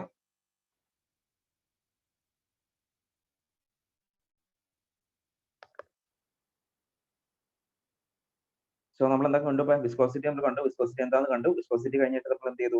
ന്യൂട്ടൺസ് ലോ ഓഫ് വിസ്കോസിറ്റി പറഞ്ഞു. ന്യൂട്ടൺസ് ലോ ഓഫ് വിസ്കോസിറ്റി കഴിഞ്ഞിട്ട് നമ്മൾ അതിന്റെ coefficient of proportionality constant coefficient of viscosity കിട്ടി, അല്ലെങ്കിൽ ഡൈനാമിക് വിസ്കോസിറ്റി മ്യൂ എന്ന് കിട്ടി. എന്നിട്ട് ആ മ്യൂവിന്റെ യൂണിറ്റ് കണ്ടു. അത് കഴിഞ്ഞിട്ട് kinematic viscosity. Okay, so shear stress is directly proportional to എന്താണ് rate of change of shear strain, അല്ലെങ്കിൽ shear stress is directly proportional to velocity gradient. അപ്പൊ അതെങ്ങനെയാ വന്നതെന്ന് ഞാനത് മനസ്സിലായെന്ന് വിചാരിക്കുന്നു. So now we can talk about different classification. അതായത് Newtonian fluid എന്താണ്, നോൺ ന്യൂട്ടോണിയൻ ഫ്ലൂയിഡ് എന്താണ്. അപ്പൊ അത് വേറെ ഒന്നുമില്ല. ന്യൂട്ടോണിയൻ ഫ്ലൂയിഡ് എന്ന് പറഞ്ഞാൽ എന്തായിരിക്കും? The fluid which follows the Newton's law of viscosity. അതിനാണ് നമ്മൾ എന്ന് പറയുന്നത് ന്യൂട്ടോണിയൻ ഫ്ലൂയിഡ് എന്ന് പറയുന്നത്. അപ്പൊ ന്യൂട്ടോണിയൻ ഫ്ലൂയിഡ് ആയിട്ട് നമുക്ക് എക്സാമ്പിൾ ആയിട്ട് വാട്ടർ, പെട്രോൾ, ഡീസൽ, ആൽക്കഹോൾ അല്ലെങ്കിൽ ഓൾ ഗ്യാസസ് എന്താണ് ന്യൂട്ടോണിയൻ ഫ്ലൂയിഡ്സ് ആണ്. അപ്പൊ ന്യൂട്ടോണിയൻ ഫ്ലൂയിഡ് എന്ന് പറഞ്ഞില്ല which follows the or which obeys Newton's law of viscosity. എന്താണ് Newton's law of viscosity? Newton's law of viscosity is directly the shear stress is directly proportional to rate of change of shear strain, അല്ലെങ്കിൽ shear stress is directly proportional to velocity gradient. Okay, അപ്പൊ അങ്ങനെ അത് follow ചെയ്യുന്ന ആ ഒരു നമ്മൾ എന്താ പറയുന്നത് ന്യൂട്ടോണിയൻ ഫ്ലൂയിഡ് എന്ന് പറയുന്നത്. അപ്പൊ നോൺ ന്യൂട്ടോണിയൻ ഫ്ലൂയിഡ് എന്തായിരിക്കും? നോൺ ന്യൂട്ടോണിയൻ ഫ്ലൂയിഡ് എന്ന് പറഞ്ഞാൽ the fluid which doesn't follow Newton's law of viscosity. അപ്പൊ അതിന്റെ കുറച്ച് ക്ലാസിഫിക്കേഷൻസ് ഉണ്ടാവും. നമുക്ക് PSC ആവശ്യമില്ല, അതുകൊണ്ടാണ് മെൻഷൻ ചെയ്യാത്തത്. നമ്മൾ പണ്ട് ക്ലാസ്സിൽ പഠിച്ചിട്ടുണ്ടാവും. നോൺ ന്യൂട്ടോണിയൻ ഫ്ലൂയിഡ് എന്ന് പറഞ്ഞു കഴിഞ്ഞാൽ പല രീതിയിൽ വേരി ചെയ്യും. അതായത് ലീനിയർലി അല്ല വേരി ചെയ്യുന്നത്, എന്താണ് പരാബോളിക്കലി ഒക്കെ വേരി ചെയ്യുന്ന, അല്ലെങ്കിൽ ആ ഒരു ഗ്രാഫുകളൊക്കെ നമ്മൾ പഠിച്ചിട്ടുണ്ടാവും. അതിൽ കുറച്ച് എക്സാമ്പിൾസ് ആണ് പിങ്ക് പ്ലാസ്റ്റിക്, അതുപോലെ തന്നെ shear thickening fluid, shear thinning fluid. ഇതൊക്കെയാണ് നോൺ ന്യൂട്ടോണിയൻ ഫ്ലൂയിഡ്സ് എന്ന് പറയുന്നത്. ഓക്കെ, അപ്പൊ നോൺ ന്യൂട്ടോണിയൻ ഫ്ലൂയിഡ്സ് എന്ന് പറഞ്ഞു കഴിഞ്ഞാൽ ലീനിയർ വേരിയേഷൻ ആയിരിക്കില്ല. ഷിയർ സ്ട്രെസ്സും ആ ഒരു ഇതും തമ്മിൽ എന്താണ് ലീനിയർ വേരിയേഷൻ ആയിരിക്കില്ല. എന്താണ് ഡിഫറെന്റ് വേറെ ടൈപ്പ് ഓഫ് പരാബോളിക് അല്ലെങ്കിൽ പല രീതിയിലായിരിക്കും ആ ഒരു ഗ്രാഫ്. അപ്പൊ അങ്ങനെയുള്ളതിനാണ് നോൺ ന്യൂട്ടോണിയൻ എന്ന് പറയുന്നത്. Which doesn't follow or does not obey Newton's law of viscosity. Dependency of viscosity on temperature നമ്മൾ നേരത്തെ പറഞ്ഞിരുന്നു. ഗ്യാസസ് ആണെങ്കിൽ എന്താണ് ടെമ്പറേച്ചർ ഇൻക്രീസ് ചെയ്യുമ്പോൾ എന്താണ് വിസ്കോസിറ്റി ഇൻക്രീസ് ചെയ്യും. ലിക്വിഡ് ആണെങ്കിൽ കോസി ഫോഴ്സ് ആണ് അതിന്റെ ആ പറയുന്ന പ്രിഡോമിനന്റ് ആയതുകൊണ്ട് എന്താണ് ലിക്വിഡ്സിൽ വിസ്കോസിറ്റി ടെമ്പറേച്ചർ ഇൻക്രീസ് ചെയ്യുന്നതോറും വിസ്കോസിറ്റി ഡിക്രീസ് ചെയ്യും. അത് നമ്മൾ നേരത്തെ പറഞ്ഞാണ്. ഓക്കെ, സോ ഇതാണ് ആ ഗ്രാഫ് കാണിക്കുന്നത്. ലിക്വിഡ്സിന്റെ കേസിൽ നോക്കിയാൽ ലിക്വിഡ്സിന്റെ കേസിൽ ടെമ്പറേച്ചർ ഇൻക്രീസ് ചെയ്യുമ്പോൾ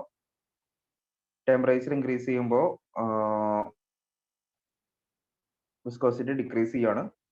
ഗ്യാസിന്റെ കേസിൽ വിസ്കോസിറ്റി ഇൻക്രീസ് ചെയ്യാണ്. ഓക്കെ, എന്തുകൊണ്ടാണ്?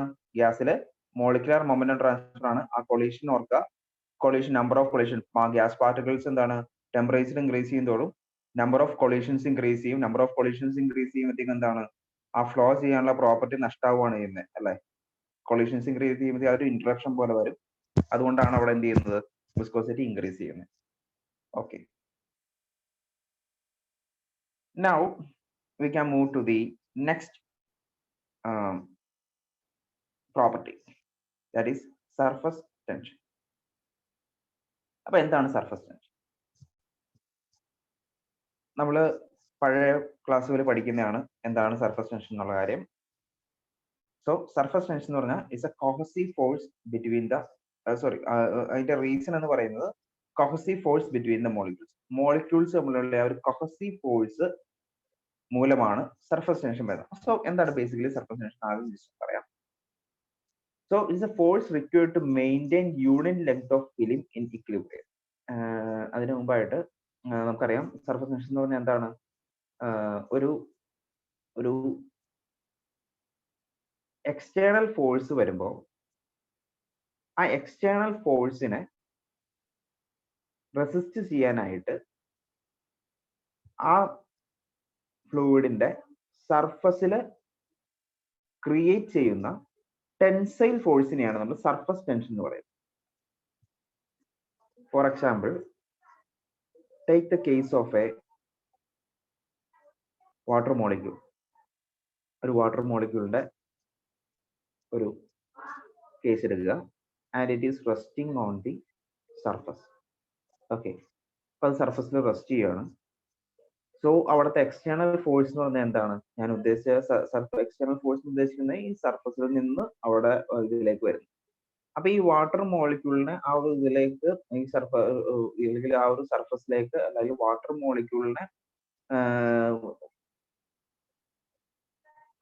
അറ്റാക്ക് ചെയ്യാൻ അല്ലെങ്കിൽ ഒരു ഇത് വരുവാണ്, ഒരു ഇന്ററപ്ഷൻ വരുവാണ്. അതായത് ഒരു സർഫസിൽ നിന്നുള്ള എക്സ്റ്റേണൽ ഫോഴ്സ് മൂലം അതിന്റെ ആ ഒരു ഇതിനെ എന്താണ് ആ ഒരു വാട്ടർ മോളിക്യൂൾസിനാകെ എന്ത് ചെയ്യുന്നു.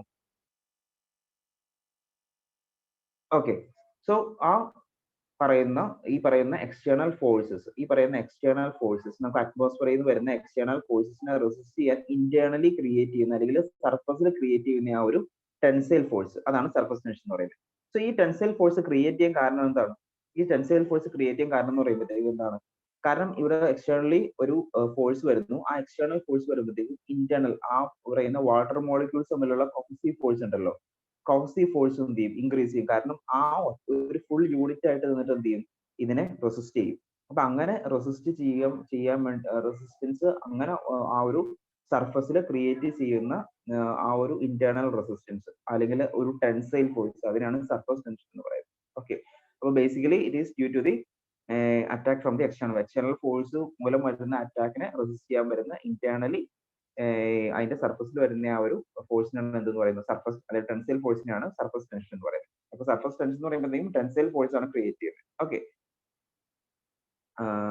അപ്പോ അതിന്റെ ഇനി നമുക്ക് പ്രോപ്പർ ഡെഫിനേഷനിലേക്ക് പോവാം. എന്താണ് force required to maintain unit length of film in equilibrium. അതായത് ഫോഴ്സ് പെർ യൂണിറ്റ് ലെങ്ത് ആണ് എന്ത് ഡെഫിനിഷൻ അതിന്റെ സർഫസ് ടെൻഷൻ എന്ന് പറയുന്നത്. അപ്പൊ അതിന്റെ യൂണിറ്റ് എന്തായിരിക്കും? ന്യൂട്ടൺ പെർ മീറ്റർ ആണ് അതിന്റെ യൂണിറ്റ് എന്ന് പറയുന്നത്. അപ്പൊ അത് ഉണ്ടാവാനുള്ള റീസൺ എന്താണ്? Cohesive force between molecules. ആ വാട്ടർ സെയിം മോളിക്യൂൾസ് തമ്മിലുള്ള അട്രാക്ഷൻ ആണെന്നാണ് കോഹഷൻ അല്ലെ. അപ്പൊ വാട്ടർ മോളിക്യൂൾസ് വാട്ടർ എക്സാമ്പിൾ എടുക്കുകയാണെങ്കിൽ വാട്ടർ മോളിക്യൂൾസ് തമ്മിലുള്ള ആ ഒരു കോഹസീവ് ഫോഴ്സ് ഇൻക്രീസ് ചെയ്യും. അത് മൂലമാണ് സർഫസ് ടെൻഷൻ ജനറേറ്റ് ചെയ്യുന്നത് surface. Okay, so due to surface tension increase in internal pressure of droplet. സ്വാഭാവികമായിട്ടും എന്താണ് അങ്ങനെ ഒരു എക്സ്റ്റേണൽ ഫോഴ്സ് വരുമ്പോഴത്തേക്കും എന്താണ് അതിന്റെ പ്രഷർ ഇൻക്രീസ് ചെയ്യും. ഏത് ഇന്റേണൽ പ്രഷർ ഇൻക്രീസ് ചെയ്യും. കാരണം എന്താണ്, ഇതിനെ ചെറുക്കാനായിട്ട് എന്ത് ചെയ്യും, ഉള്ളില് ഫോഴ്സ് ക്രിയേറ്റ് ചെയ്യപ്പെടും. അപ്പൊ അതാണ് internal pressure of droplet increase ചെയ്യും. പിന്നെ സർഫസ് ടെൻഷൻ മൂലമാണ് നമുക്കറിയാം വാട്ടർ മോളിക്യൂൾസ് സ്പെറിക്കൽ ഷേപ്പ് ഒക്കെ അക്യൂർ ചെയ്യുന്നത് ഈ പറയുന്ന സർഫസ് ടെൻഷൻ മൂലമാണെന്ന് നമുക്കറിയാം. Okay, the tendency of liquid droplet to attain minimum surface area at a given volume only for this reason shape of droplet is sphere. അപ്പൊ spherical shape acquire ചെയ്യുന്നതിന്റെ കാരണം എന്ന് പറയുന്നത് എന്താണ്, സർഫസ് ടെൻഷൻ മൂലമാണ് ഈ പറയുന്ന സ്പെറിക്കൽ ഷേപ്പ് അറ്റൈൻ ചെയ്യുന്നത്. കാരണം മിനിമം നമുക്കറിയാം സർക്കിൾ എന്ന് പറഞ്ഞാൽ എന്താണ്, minimum specific surface area, minimum surface area ഉള്ള ഒരു ഷേപ്പാണ് എന്ത്, മിനിമം സർഫസ് ഏരിയ ഉള്ള ഷേപ്പാണ് സർക്കിൾ എന്ന് പറയുന്നത്. അപ്പൊ ആ ഒരു മിനിമം സർഫസ് ഏരിയ അക്യൂർ ചെയ്യുന്നത് ഡ്യൂ ടു സർഫസ് ടെൻഷൻ ആണ്. Okay, so that's it. അപ്പൊ അതാണ് സർഫസ് ടെൻഷൻ എന്ന് പറയുന്നത്. ഇനി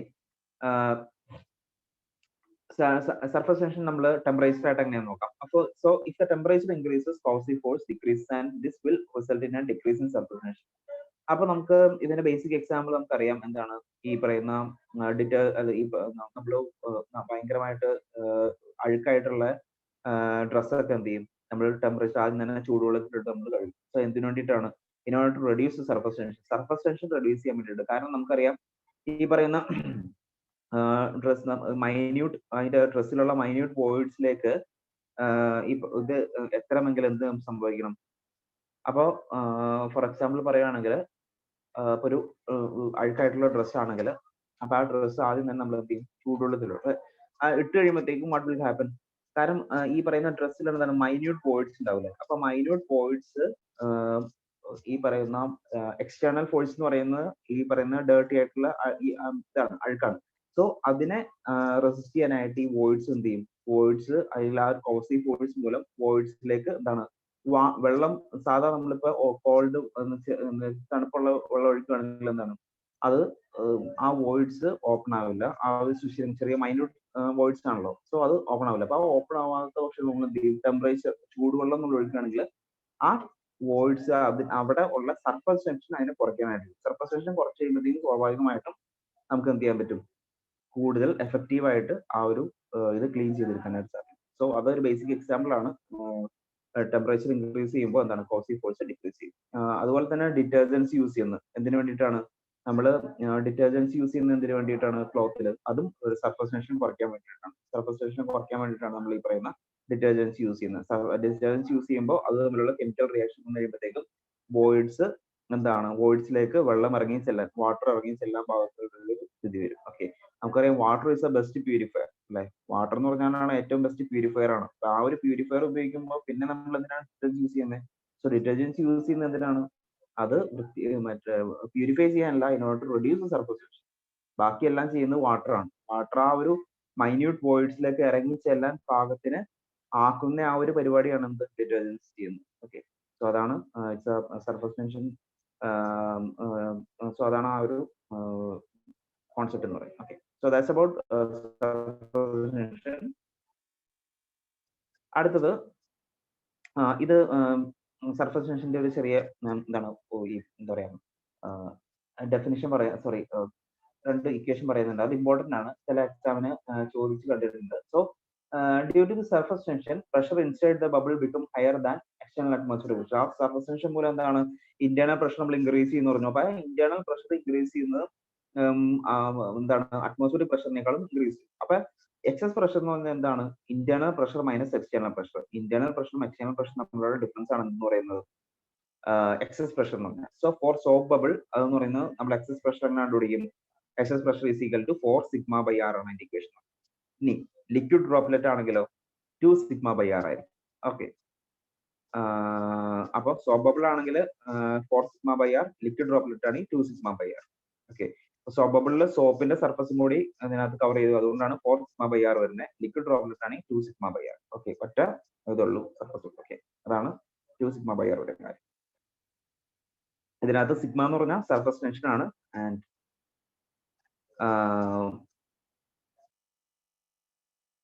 ആർ എന്ന് പറഞ്ഞാൽ radius of the bubble, radius curvature of for bubble or droplet, അതാണ് ആർ എന്ന് പറയുന്നത്. ഓക്കെ, അപ്പൊ സർഫസ് ടെൻഷൻ ക്ലിയർ ആണെന്ന് വിചാരിക്കുന്നു. ഇനി അതേപോലെ തന്നെയുള്ള അടുത്ത എന്താണ് ഒരു ഒരു പ്രോപ്പർട്ടിയാണ് കാപ്പിലറി എഫക്ട്. കാപ്പിലറി എഫക്ട് എന്ന് പറഞ്ഞാൽ എന്താണ് actually. So see the figure first. എന്താണ് കാപ്പിലറി എഫക്റ്റ്? അപ്പൊ നമുക്ക് രണ്ട് രീതിയിൽ പറയാം. കാപ്പിലറി എഫക്റ്റ് എന്ന് പറയുമ്പോൾ രണ്ട് രീതിയുണ്ട്. നമുക്ക് ഫസ്റ്റ് ഫിഗറിൽ കാണിച്ചിരിക്കുന്നത് എന്താണ്? നമ്മൾ ചെറിയൊരു മൈന്യൂട്ട് ഡയമീറ്റർ, സ്മോൾ ട്യൂബിലൊരു ഡയമീറ്റർ നമ്മൾ വാട്ടറിലേക്ക് ഇറക്കി വെച്ചേക്കുന്നതാണ് കാണുന്നത്. സോ വാട്ടറിലേക്ക് ഇറക്കി വെച്ചപ്പോൾ എന്ത് സംഭവിച്ചു? The water rise. നമുക്ക് അവർ കാണാൻ പറ്റും. We can see a rise in water level. ഇതാണ് വാട്ടർ ലെവൽ. അത് വാട്ടർ ലെവൽ റൈസ് ആയി. ഒരു സ്മോൾ ഡയമീറ്റർ ഉള്ള ഒരു ട്യൂബാണ് ഇറക്കിയത്. Water rise. അപ്പൊ ആ ഒരു ഫിനോമിനൻ നമ്മൾ എന്തെന്ന് പറയും? കാപ്പിലറി റൈസ് എന്ന് പറയും. See the next figure. എന്താണ് സംഭവിച്ചത്? ഇതൊരു മെർക്കുറി ആണ്. മെർക്കുറിയിലേക്ക് നമ്മളൊരു സ്മോൾ സ്മോൾ ഡയമീറ്റർ ഉള്ള ഒരു ട്യൂബ് നമ്മൾ ഇറക്കി വെച്ചു. What happened? Actually there is A dip in water level, dip in the mercury level. So that dip is called capillary fall. So രണ്ട് ടൈപ്പ് ഉണ്ട് capillary effect എന്ന് പറയുമ്പോൾ. എന്താണ്? capillary rise ഉണ്ട്, capillary fall ഉണ്ട്. അപ്പൊ ലെഫ്റ്റ് സൈഡ് കാണുന്നത് capillary rise ഉം റൈറ്റ് സൈഡിൽ കാണുന്നത് capillary fall. ഓക്കെ, സോ എന്തുകൊണ്ടാണ് capillary rise വരുന്നത്, എന്തുകൊണ്ടാണ് capillary fall വരുന്നത്? That is also due to the forces, the kind of force which are predominant in that particular fluid അല്ലെങ്കിൽ particular liquid. അപ്പൊ take the case of first case എടുക്കുക, capillary rise ന്റെ case എടുക്കുക. capillary rise എന്താ സംഭവിച്ചത്? capillary rise water ആണ്. So ഇങ്ങനെ ഒരു capillary rise ഉണ്ടാവുന്നത് നമുക്കറിയാം. ഇതെന്ന് പറഞ്ഞാൽ water, there is a two kind of force. First one is cohesive force ഉണ്ട്, second one is adhesive force ഉണ്ട്. എന്താണ് cohesive force പറഞ്ഞാൽ? cohesive force is attraction between same molecules. അല്ലെ, രണ്ട് സെയിം മോളിക്യൂൾസ് തമ്മിലുള്ള അല്ലെങ്കിൽ സെയിം മോളിക്യൂൾസ് തമ്മിലുള്ള attraction കോഹെസീവ് force എന്ന് പറയുന്നത്. വാട്ടറും വാട്ടർ മോളിക്യൂൾസ് തമ്മിലുള്ള അട്രാക്ഷൻ. രണ്ടാമത്തെ ഫോഴ്സ് എന്താണ്? Adhesive force. അഡ്ഹസീവ് ഫോഴ്സ് എന്ന് പറഞ്ഞാൽ എന്താണ്? അഡ്ഹസീവ് ഫോഴ്സ് എന്ന് പറഞ്ഞാൽ it is A attraction between force of attraction between two different molecules. രണ്ട് ഡിഫറെന്റ് മോളിക്യൂൾസ് തമ്മിലുള്ള അട്രാക്ഷൻ ആണ് അഡ്ഹസീവ് ഫോഴ്സ് എന്ന് പറയുന്നത്. ഫോർ എക്സാമ്പിൾ, ഇപ്പൊ വാട്ടർ ഉണ്ട്, ഈ സ്മോൾ ഡയമീറ്റർ ട്യൂബ് ഉണ്ടല്ലോ. അപ്പൊ ഈ ട്യൂബും ഈ വാട്ടർ മോളിക്യൂൾസ് തമ്മിലുള്ള അട്രാക്ഷൻ ആണ് എന്ത്? Adhesive force.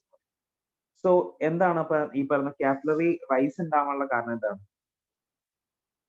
കാപ്പിലറി റൈസ് ഉണ്ടാവാനുള്ള കാരണം, കാപ്പിലറി റൈസ് ഉണ്ടാവണമെങ്കിൽ the adhesive force should be greater than cohesive force. അതുകൊണ്ടാണ് ഈ പറയുന്ന റൈസ് ഉണ്ടാവുന്നത്. അതായത് ഈ പറയുന്ന ഈ സ്മോൾ ട്യൂബ് നമ്മൾ ഇതിലേക്ക് ഇറക്കി വെച്ചപ്പോഴത്തേക്കും ഈ പറയുന്ന വാട്ടർ മോളിക്യൂൾസും ഈ പറയുന്ന ട്യൂബിന്റെ മോളിക്യൂൾസും തമ്മിൽ അട്രാക്ട് ചെയ്ത് അതിന്റെ അട്രാക്ഷൻ കൂടുതലായതുകൊണ്ട് തന്നെ സംഭവിച്ചു, ആ പറയുന്ന അഡ്ഹസീവ് ഫോഴ്സ് കൂടുതലാണ്. അപ്പൊ അഡ്ഹസീവ് ഫോഴ്സ് ഗ്രേറ്റർ ആയതുകൊണ്ട് വാട്ട് ഹാപ്പൻഡ്? ഈ പറയുന്ന ലിക്വിഡ് അല്ലെങ്കിൽ വാട്ടർ മുകളിലേക്ക് റൈസ് ചെയ്യും. So in capillary rise the adhesive force or the adhesion is greater than cohesion. അതുകൊണ്ടാണ് അങ്ങനെ ഒരു റൈസ് സംഭവിച്ചത്. Now take the case of mercury. Mercury എന്ന് പറഞ്ഞാൽ കുറച്ചും കൂടെ എന്താണ്? Cohesive force. വാട്ടറിനേക്കാളും കോഹെസീവ് ഫോഴ്സ്, കോഹെഷൻ വാട്ടർ മോളിക്യൂൾസിനേക്കാളും കോഹെഷൻ വളരെ വളരെ കൂടുതലുള്ള ഒരു ലിക്വിഡ് ആണ് മെർക്കുറി എന്ന് പറയുന്നത്. സോ ഇവിടെ എന്ത് സംഭവിച്ചു? ഇങ്ങനെ ഒരു ട്യൂബ് നമ്മൾ മെർക്കുറിയിലേക്ക് ഇറക്കി വെച്ചപ്പോഴത്തേക്കും അതൊരു എക്സ്റ്റേണൽ ഫോഴ്സ്, ആ ഒരു എക്സ്റ്റേണൽ അറ്റാക്ക് അങ്ങനെ വന്നപ്പോഴത്തേക്കും വാട്ട് ഹാപ്പൻ? പെട്ടെന്ന് തന്നെ കോഹെസീവ് ഫോഴ്സ്, വാട്ടർ മെർക്കുറി മോളിക്യൂൾസ് തമ്മിലുള്ള അട്രാക്ഷൻ ഒന്നുകൂടെ ഇൻക്രീസ് ചെയ്തു. സോ കോഹെസീവ് ഫോഴ്സ് എന്ന് പറയുന്നത് വളരെയധികം കൂടി, which is greater than the adhesive force. ഇത് തമ്മിലുള്ള ഈ പറയുന്ന മെർക്കുറി മോളിക്യൂൾസും ട്യൂബിന്റെ മോളിക്യൂൾസും അല്ലെങ്കിൽ ട്യൂബും തമ്മിലുള്ള ആ ഒരു അട്രാക്ഷനേക്കാളും മെർക്കുറി തമ്മിലുള്ള ആ ഒരു അട്രാക്ഷൻ ആണ് കൂടുതൽ. That is cohesion. So cohesion is greater than adhesion. അപ്പൊ കോഹെസീവ് ഫോഴ്സ് ഇൻക്രീസ് ചെയ്തുകൊണ്ട് എന്താണ് ഇവിടെ ഒരു ഫോൾ ഉണ്ടായി. ഈ പറയുന്ന ലെവൽ, ലിക്വിഡ് ലെവൽ ഫോൾ ചെയ്തു. സോ കാപ്പിലറി ഫോൾ ഉണ്ടാവുമ്പോൾ എന്താണ്? Cohesion is greater than adhesion and capillary rise ആവുമ്പോൾ that is adhesion is greater than. I think അപ്പൊ അത് ക്ലിയർ ആണെന്ന് വിചാരിക്കുന്നു. Okay, so that's it. That's about the capillary effect. അതുപോലെ തന്നെ കാപ്പിലറി എഫക്റ്റിന്റെ വേറൊരു കൂടി പറയുകയാണെങ്കിൽ അതിന്റെ ആംഗിൾ, അതായത് കോണ്ടാക്ട് ആംഗിൾ എന്ന് പറയും. See this is the contact angle. This is the contact angle. അപ്പൊ കോണ്ടാക്ട് ആംഗിൾ എന്ന് പറയുമ്പോഴത്തേക്കും ഇപ്പൊ ഇതൊരു ഫോർ എക്സാമ്പിൾ ഇതൊരു മെർക്കുറി ആണ്. കാരണം കോണ്ടാക്ട് ആംഗിൾ വളരെ വളരെ കൂടുതലാണ്. When theta or phi is greater than 90 degree എന്താണ്? അവിടെ ഒരു കാപ്പിലറി ഫോൾ ആണ് സംഭവിക്കുള്ളൂ. അപ്പൊ കാപ്പിലറി ഫോൾ ആണെങ്കിൽ എന്താണ്? The contact angle should be greater than 90 degree. അപ്പൊ അത് മെർക്കുറി ഒക്കെ ആണെങ്കിൽ ഇങ്ങനെ തന്നെ ഇരിക്കും. കാരണം നമ്മളൊരു സർഫസിൽ വെച്ച് കഴിഞ്ഞാൽ എന്ത് സംഭവിക്കും? അതിങ്ങനെ തന്നെ ഇരിക്കും. അത് സ്പ്രെഡ് ആവില്ല. ആ ഒരു സർഫസിലേക്ക് സ്പ്രെഡ് ആവില്ല. അങ്ങനെ സ്പ്രെഡ് ആവാതിരിക്കണമെങ്കിൽ എന്താണ്? കോക്സി ഫോഴ്സ് അത്രയധികം ഉള്ളതുകൊണ്ടാണ് അത് സ്പ്രെഡ് ആവാത്തത് അല്ലെ? അപ്പൊ contact angle greater than 90 degree ആണെങ്കിൽ ക്യാപിലറി ഫോൾ ആയിരിക്കും ഉണ്ടാവുക. അതുപോലെ തന്നെ ക്യാപിലറി റൈസ് ആണെങ്കിൽ അല്ലെങ്കിൽ വാട്ടർ പോലെ ഒരു മോളിക്യൂൾ ആണെങ്കിൽ എന്താണ്? ഒരു സർഫസിലേക്ക് വെച്ച് കഴിയുമ്പോഴത്തേക്കും പെട്ടെന്ന് തന്നെ അത് സ്പ്രെഡ് ആയി പോകും അല്ലെ? അപ്പൊ അതിന്റെ കോൺടാക്ട് ആംഗിൾ എന്ന് പറഞ്ഞാൽ ലെസ് ദാൻ 90 ഡിഗ്രി ആണ്. ഫോർ ഇൻ കേസ് വാട്ടർ ഒക്കെ ആണെങ്കിൽ ഓൾമോസ്റ്റ് 0 ആണ് ആ കോൺടാക്ട് ആംഗിൾ എന്ന് പറയുന്നത്. കാരണം ഫുള്ള് സ്പ്രെഡ് ആയി പോകുമല്ലോ. സോ ഓൾമോസ്റ്റ് 0 ആണ് അതിന്റെ കോൺടാക്ട് ആംഗിൾ എന്ന് പറയുന്നത്, വാട്ടറിന്റെ ഒക്കെ കോൺടാക്ട് ആംഗിൾ. ഓക്കെ, അപ്പൊ അതും കൂടി അറിഞ്ഞിരിക്കുക. സോ ഇനി അടുത്തത് ഹൈറ്റ് ഓഫ് ക്യാപിലറി റൈസ് ആണ്. അത് കണ്ടുപിടിക്കാൻ ഫോർമുല ഉണ്ട്. 2 sigma cos by rho g r ആണ് ഫോർമുല എന്ന് പറയുന്നത്. എച്ച് എന്ന് പറഞ്ഞാൽ ഹൈറ്റ് ഓഫ് ക്യാപിലറി റൈസ് ആണ്. 2 സിഗ്മ കോസ്, സിഗ്മ എന്ന് പറഞ്ഞാൽ നമുക്കറിയാം എന്താണ്? Surface tension. തീറ്റ എന്ന് പറഞ്ഞ കോൺടാക്ട് ആംഗിൾ. റോ എന്ന് പറഞ്ഞ ഡെൻസിറ്റി. ജി എന്ന് പറഞ്ഞ acceleration due to gravity. And R എന്താണ്? Radius of curvature of the bubble. Okay, പിന്നെ അടുത്തത് ഇമ്പോർട്ടന്റ് അല്ല, വേപ്പർ പ്രഷർ ആൻഡ് ക്യാവിറ്റേഷൻ ആണ്. വേപ്പർ പ്രഷറും ക്യാവിറ്റേഷനും ഒക്കെ നമ്മൾ ഇവിടെ കാണുന്നുണ്ട്. എന്താണ്? ഈ ഹൈഡ്രോളിക് മെഷീൻസ് പറയുമ്പോൾ ഡീൽ ചെയ്യുന്നുണ്ട്. അപ്പൊ നമുക്ക് അവിടെ നോക്കാം. അപ്പൊ അത് ആയിട്ട് റിലേറ്റ് ചെയ്ത് പറയുന്നതായിരിക്കും കുറച്ചുകൂടെ നല്ലത്. ഓക്കെ, സോ ക്യാവിറ്റേഷൻ മെയിൻ ആയിട്ട് റിലേറ്റ് ചെയ്ത് പറയുന്നത് ഹൈഡ്രോളിക് മെഷീൻസിലാണ്. അപ്പൊ ഹൈഡ്രോളിക് മെഷീൻസിൽ പറയുമ്പോൾ നമുക്കത് നോക്കാം എന്താണ് വേപ്പർ ക്യാവിറ്റേഷൻ. ഓക്കെ, അതുപോലെ vapour pressure. So vapour pressure എന്താണെന്ന് ജസ്റ്റ് ഒന്ന് പെട്ടെന്ന് പറയുകയാണെങ്കിൽ,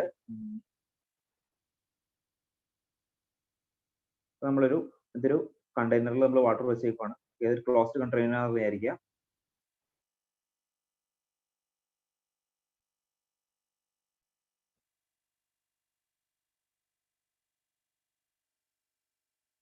ഇതൊരു ക്ലോസ്ഡ് കണ്ടെയ്നർ ആണ്.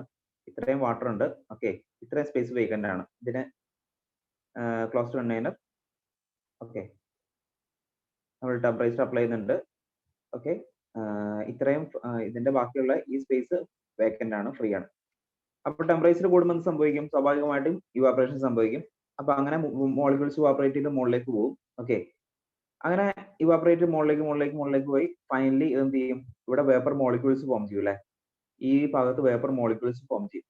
അപ്പൊ അങ്ങനെ വേപ്പർ മോളിക്യൂൾസ് ഫോം ചെയ്ത് ഈ പറയുന്ന വാട്ടർ സർഫസിലേക്ക് ഈ വേപ്പർ ഒരു പ്രഷർ അപ്ലൈ ചെയ്യും. ഓക്കെ, ഒരു പ്രഷർ അപ്ലൈ ചെയ്യും. ആ ഒരു പ്രഷറാണ് വേപ്പർ പ്രഷർ. അതായത് ഒരു പെർട്ടിക്കുലർ സാച്ചുറേഷൻ പോയിന്റ് എത്തി കഴിയുമ്പോഴത്തേക്കും വാട്ട് വിൽ ഹാപ്പൻ? ഈ ഫർദർ ഒരു ഇവാപറേഷൻ സംഭവിക്കില്ല. കാരണം ഈ പറയുന്ന വേപ്പർ മോളിക്യൂൾസ് ഫുള്ളി ഈ വന്ന് എന്താണ് ഈ വാട്ടർ സർഫസിലേക്ക് ഒരു എന്താണ് ഒരു ഫോഴ്സ് അല്ലെങ്കിൽ പ്രഷർ അപ്ലൈ ചെയ്യും. ആ ഒരു പ്രഷറാണ് വേപ്പർ പ്രഷർ. ഓക്കെ, അപ്പൊ അതാണ് വേപ്പർ പ്രഷർ. ക്യാവിറ്റേഷൻ നമുക്ക് ഹൈഡ്രോളിക് മെഷീൻസ് വെച്ച് ഡീൽ ചെയ്യാം. Okay,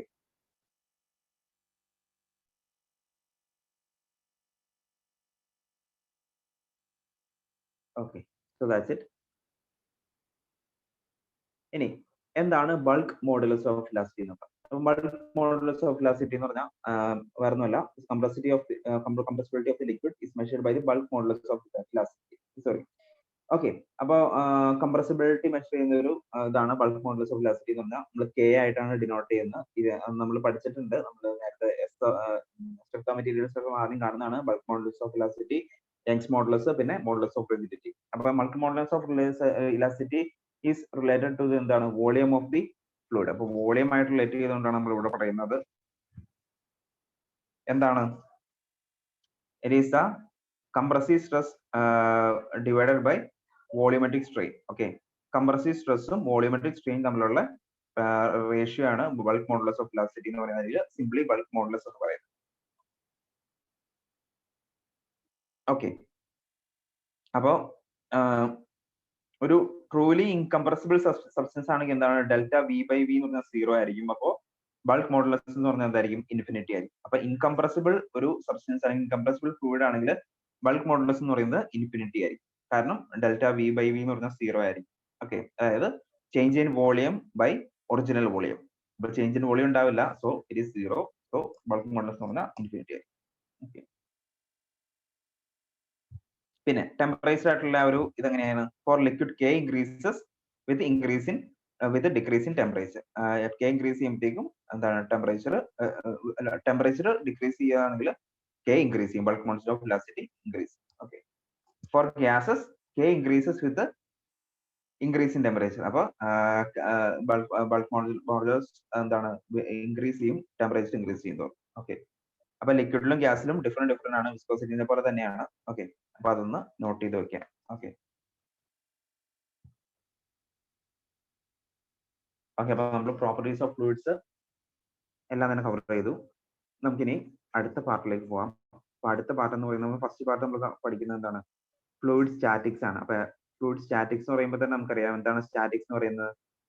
statics is something which is related, ആ ഒരു ബോഡി എന്ന് പറയുന്നതായിരിക്കും വിച്ച് ഈസ് അറ്റ് റെസ്റ്റ്. റെസ്റ്റിലുള്ള ആ ഒരു ബോഡീസിന്റെ സ്റ്റഡീനെ നമ്മൾ സ്റ്റാറ്റിക്സ് എന്ന് പറയുന്നത്. അപ്പൊ ഫ്ലൂയിഡ് സ്റ്റാറ്റിക്സ് എന്ന് പറഞ്ഞാൽ the fluid statics deals with the problems associated with fluids at rest.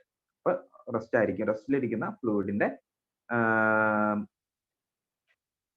ആണ് നമ്മൾ എന്ത് പറയുന്നത്, അതിന്റെ സ്റ്റഡിയാണ് നമ്മൾ ഫ്ലൂയിഡ് സ്റ്റാറ്റിക്സ് എന്ന് പറയുന്നത്. അപ്പൊ ഇതിനകത്ത് നമ്മൾ മനസ്സിലാക്കേണ്ട ഒരു കാര്യം, ഫസ്റ്റ് ഓഫ് ഓൾ മനസ്സിലാക്കേണ്ട ഒരു കാര്യമുണ്ട്. എന്താണ് ഫ്ലൂയിഡ് സ്റ്റാറ്റിക്സ് എന്ന് പറയുമ്പോഴത്തേക്കും we are only dealing with the normal stress acting on it. അതിൽ വരുന്ന നോർമൽ സ്ട്രെസ് മാത്രമാണ് നമ്മൾ ഇതിനകത്ത് ഡീൽ ചെയ്യുന്നത്. That is which is a pressure, and variation of pressure is due to only the weight of the fluid. Okay. അതായത്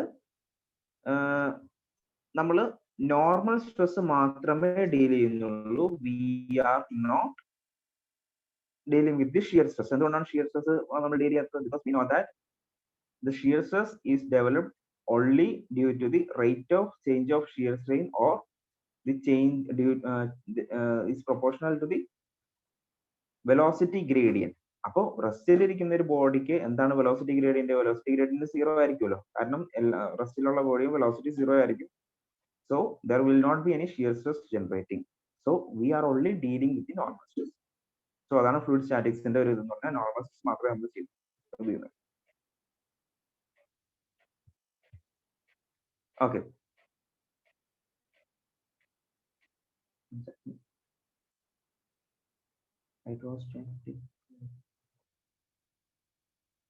so അപ്പൊ നമ്മൾ ഇതിനകത്ത് ഡീൽ ചെയ്യുന്നത് എന്താണ്, ഒരു നോർമൽ സ്ട്രെസ് മാത്രമാണ്. സോ ഫസ്റ്റ് ഓഫ് ഓൾ നമുക്ക് ഫ്ലൂയിഡ് സ്റ്റാറ്റിക്സിൽ ആദ്യം പഠിക്കാനുള്ളത് പ്രഷർ എന്താണെന്ന്. അപ്പൊ എന്താണ് പ്രഷർ, അല്ലെങ്കിൽ നമുക്ക് ഒരു പോയിന്റിലെ പ്രഷർ നമുക്ക് എങ്ങനെ ഡിഫൈൻ ചെയ്യാം? So pressure is defined as an external normal force per unit area. അതായത് normal force per unit area ആണ് എന്ത് പ്രഷർ എന്ന് പറയുന്നത്. So if you take a point, okay, if you take a point, how we can define our pressure? ആ pressure അങ്ങനെ define ചെയ്യാം. അല്ലെങ്കിൽ ഇത് അതൊരു മോളിക്കൂളാന്നിരിക്കട്ടെ. അപ്പോൾ ആ ഒരു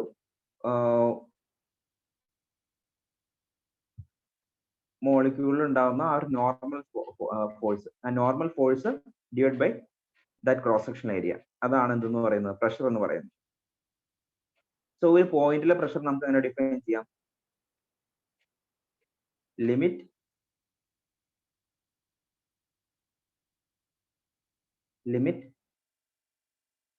P tends to 0, sorry, limit dA tends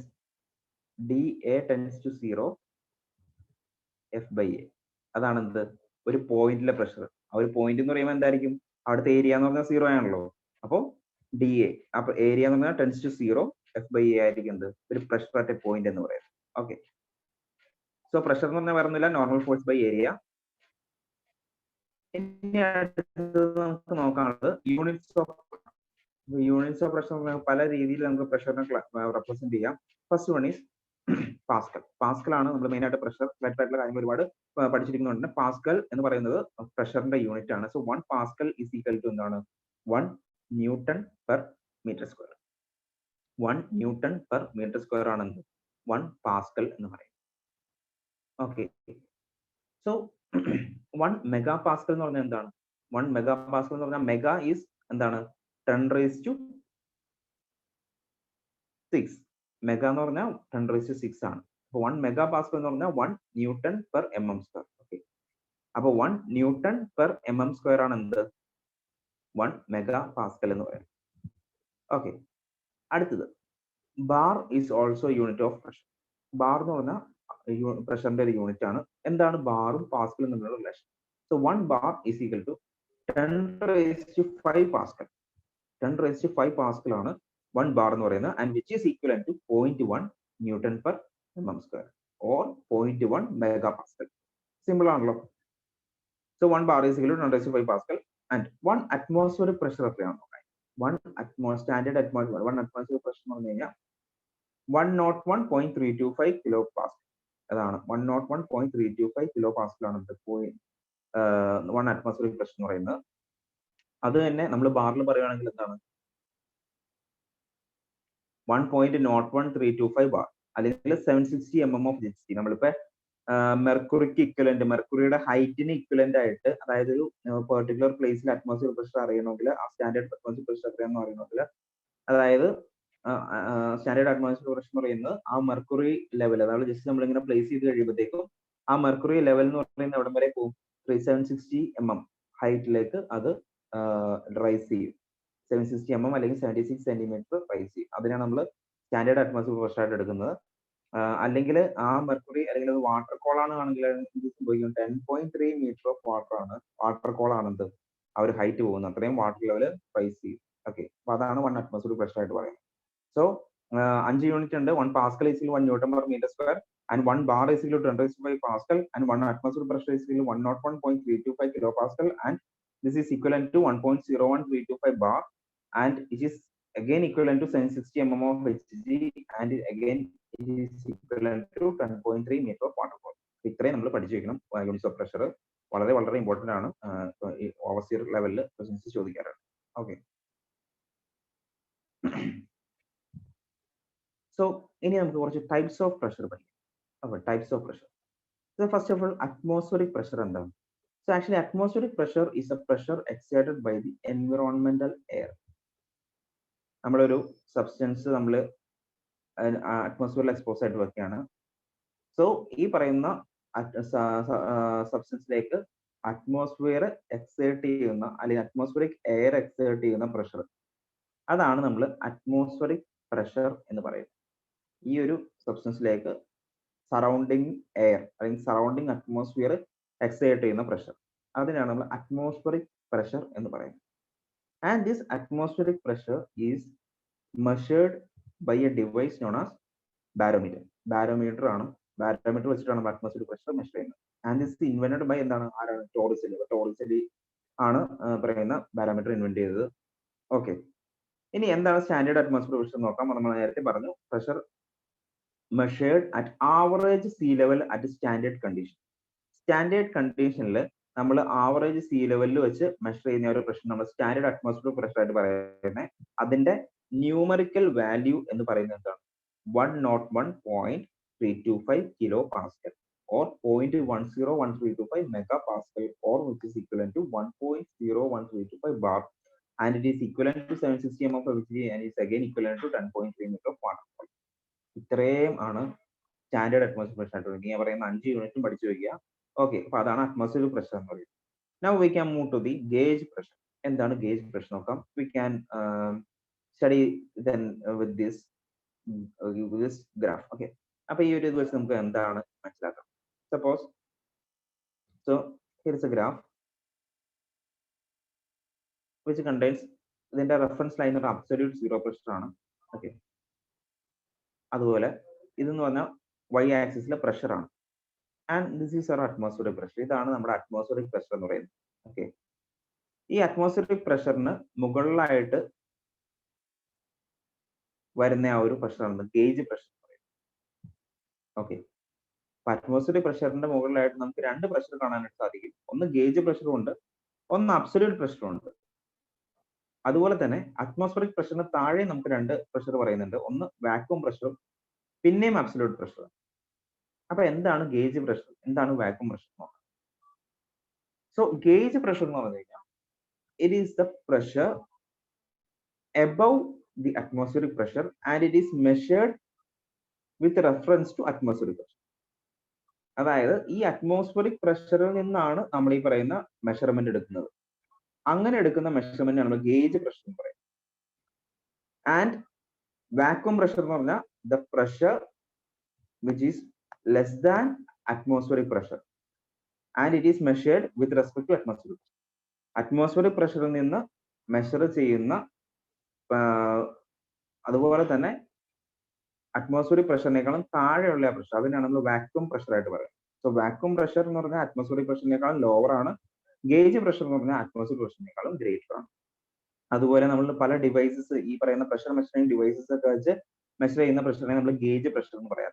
അപ്പൊ എന്താണ് അബ്സല്യൂട്ട് പ്രഷർ?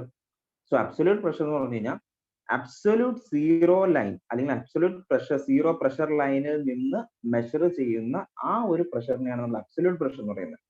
അപ്പൊ അത് ഗേജ് പ്രഷറിന്റെ കേസിലാണെങ്കിൽ എങ്ങനെ പറയാം? ഗേജ് പ്രഷർ ഈ കേസിലാണെങ്കിൽ absolute pressure is equal to atmospheric pressure plus gauge pressure. ഇനി വാക്വം പ്രഷറിന്റെ കേസിലാണെങ്കിലോ absolute pressure is equal to atmospheric pressure minus vacuum pressure. Okay, അപ്പൊ എന്താണ് ഈ അബ്സല്യൂട്ട് സീറോ പ്രഷർ എന്ന് പറഞ്ഞ ലൈൻ എന്ന് പറഞ്ഞാൽ എന്താണ്? എന്താണ് അബ്സല്യൂട്ട് സീറോ പ്രഷർ ലൈൻ എന്ന് പറഞ്ഞാൽ? അബ്സല്യൂട്ട് സീറോ പ്രഷർ ലൈൻ എന്ന് പറഞ്ഞു കഴിഞ്ഞാൽ അതായത് ടെമ്പറേച്ചർ 273 കെൽവിൻ.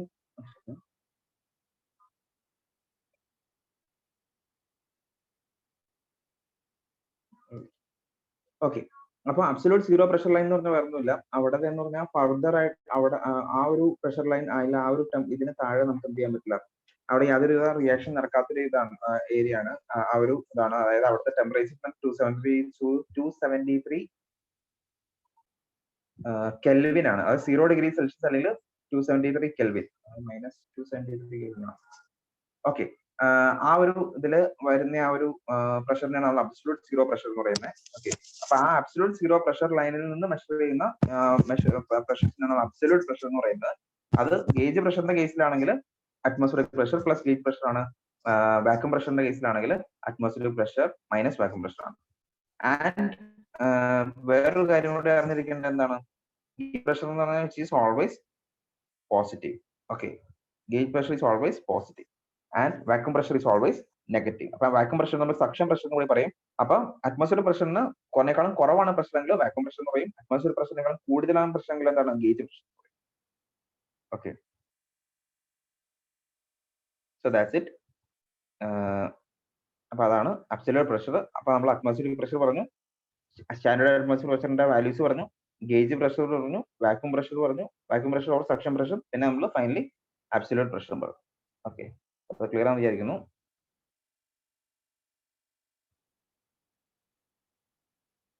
അടുത്തത്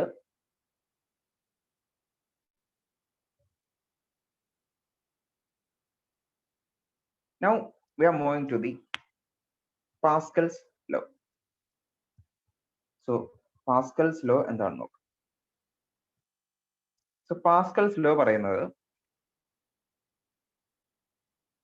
it states that the pressure or intensity of pressure at a point in a static fluid is equal in all directions. Take the case of a fluid element. ഒരു fluid element നമ്മൾ എടുത്തു. അപ്പൊ ആ fluid element അതിനകത്ത്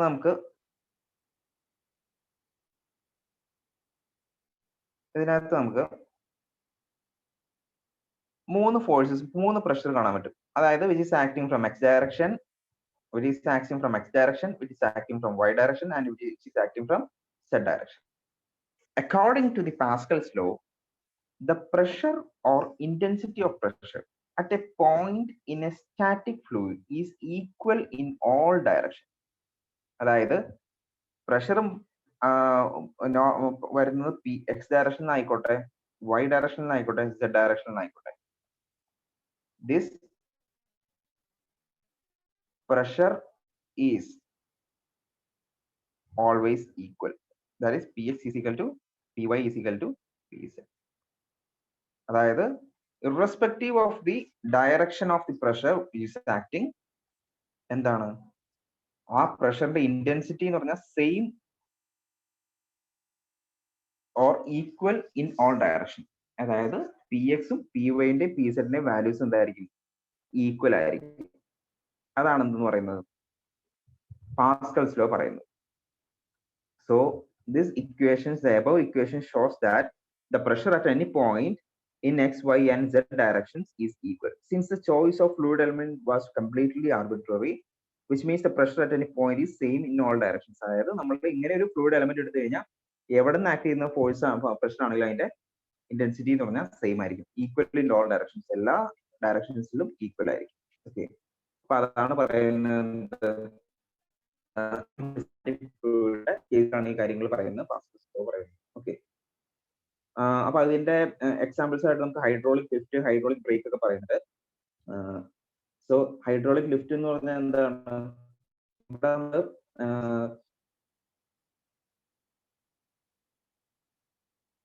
ഇവിടെ ഒരു pressure കൊടുക്കുകയാണെങ്കിൽ the same pressure is transmitting into this. Okay, ഇവിടെ നമ്മളൊരു പ്രഷർ അപ്ലൈ ചെയ്യുകയാണെങ്കിൽ ആ പ്രഷർ സെയിം പ്രഷർ തന്നെ ഇവിടെ ഇങ്ങോട്ട് ട്രാൻസ്മിറ്റ് ചെയ്യും. So the pressure is constant, the pressure is constant. Okay, അപ്പൊ ആ ഒരു ഇതാണ് ഹൈഡ്രോളിക് ലിഫ്റ്റ് പറയുന്നത്. അതായത് ഒരു 10 കിലോ ന്യൂട്ടൺ ഫോഴ്സ് കൊണ്ട് നമുക്ക് എന്ത് ചെയ്യാൻ പറ്റും, 1000 കിലോ ന്യൂട്ടൺ വെയിറ്റ് ഉള്ള ഒരു സബ്സ്റ്റൻസ് നമുക്ക് പൊക്കാൻ പറ്റും, ലിഫ്റ്റ് ചെയ്യാൻ പറ്റും.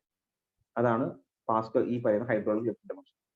With the help of small force we can lift the heavy weight, the substance is a heavy weight. അതായത് 10 കിലോ ന്യൂട്ടൺ. അതെങ്ങനെയാന്ന് നോക്കി കഴിഞ്ഞാൽ നമുക്ക് എന്താ അറിയാം, ഏരിയ നമുക്ക് ഇവിടെ നോക്കിയാൽ സ്മോളർ ഏരിയ ആണ്, ഇവിടെ ഹയർ ഏരിയ ആണ്.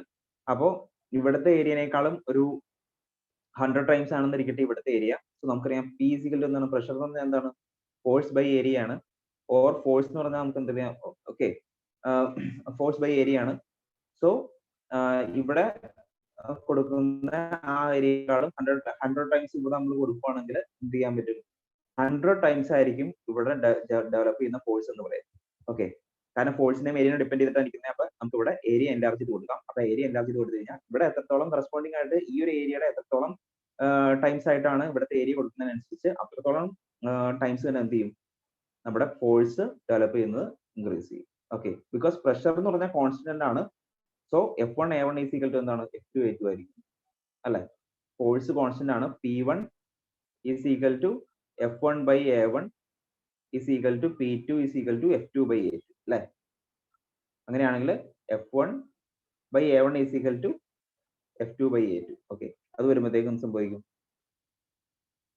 ഏരിയ നമ്മൾ എത്രത്തോളം ഇൻക്രീസ് ചെയ്യുന്നോ അത്രത്തോളം കറസ്പോണ്ടിങ് ആയിട്ട് തന്നെ അതിന്റെ ഫോഴ്സ് ഇൻക്രീസ് ചെയ്യും. Okay, so that's about the hydraulic lift, working of hydraulic lift.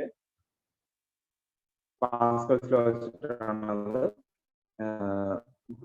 function ചെയ്യുന്നു. Okay, so അതിനകത്ത് വഴിയിലേക്ക് നോക്കി, in a hydraulic lift a smaller force is required to lift a larger weight, but still the conservation of energy is not violated because the smaller force moves by a larger distance whereas larger weight moves by smaller distance, and hence the work done in both the cases are same, and hence conservation of energy is followed. So അതാണ് hydraulic lift പറയാം.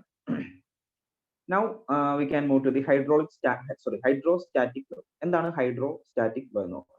So hydrostatic law എന്ന് പറഞ്ഞു കഴിഞ്ഞാൽ the pressure at any point in a fluid at rest is obtained by the hydrostatic law. It states that the rate of increase of pressure in a vertically downward direction must be equal to the specific weight of fluid at that point. എന്താ പറയുന്നത്, അതായത് rate of increase of pressure in a vertically downward direction must be equal to the specific weight of the fluid at that point. Specific weight എന്ന് പറഞ്ഞാൽ എന്താണ്, weight density അല്ലെ. അതിന്റെ weight density അല്ലെങ്കിൽ raw G അതിന് equivalent ആയിരിക്കും. അത് വേറൊരു രീതി പറയുകയാണെങ്കിൽ നമുക്കറിയാം,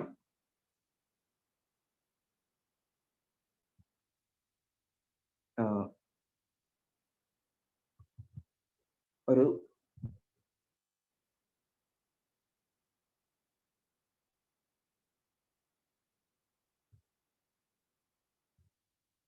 ടേബിളിന്റെ മുകളിലായിട്ട് നമ്മളൊരു വാട്ടർ കോളം വെച്ചേക്കുവാണ്.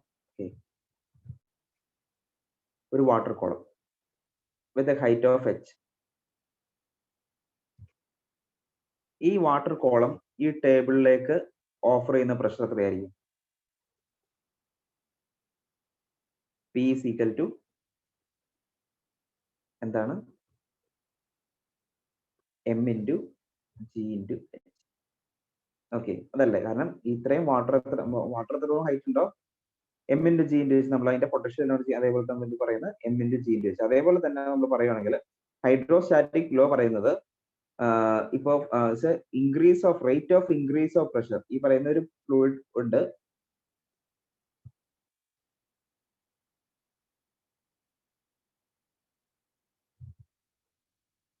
ഇതൊരു ഫ്ലൂയിഡ് എലമെന്റ് കൺസിഡർ ചെയ്യാം. അപ്പൊ ഈ ഫ്ലൂയിഡ് എലമെന്റിന്റെ rate of increase of pressure in a vertically downward direction എന്ന് പറയുന്നത് എന്തിനെ ഡിപെൻഡന്റ് ആയിരിക്കും? Equal to the specific weight of fluid at that point. So എങ്ങനെ പറയാം? P is equal to rho into G into Z. അതായത് ആ pressure എന്ന് പറയുന്നത് it is equal to the rho G എന്ന് പറഞ്ഞാൽ വെയിറ്റ് ഡെൻസിറ്റി അല്ലെ, W അല്ലെ, റോ ജി ഇൻറ്റു Z. അതിന് ഈക്വലന്റ് ആയിരിക്കും. Z എന്ന് പറഞ്ഞു കഴിഞ്ഞാൽ ആ വാട്ടർ സർഫസിൽ നിന്ന് എത്രത്തോളം താഴെയാണോ ഫ്രീ വാട്ടർ സർഫസിൽ നിന്ന് എത്രത്തോളം താഴെയാണോ ഈ പറയുന്ന ലിക്വിഡ് ഈ ഫ്ലൂയിഡ് എലമെന്റ്, അതാണ് Z എന്ന് പറയുന്നത്. So it is proportional to P is equal to rho into G into Z. അതാണ് ഹൈഡ്രോസ്റ്റാറ്റിക് ലോ എന്ന് പറയുന്നത്. Hydrostatic law P is equal to rho into G into Z. അപ്പോ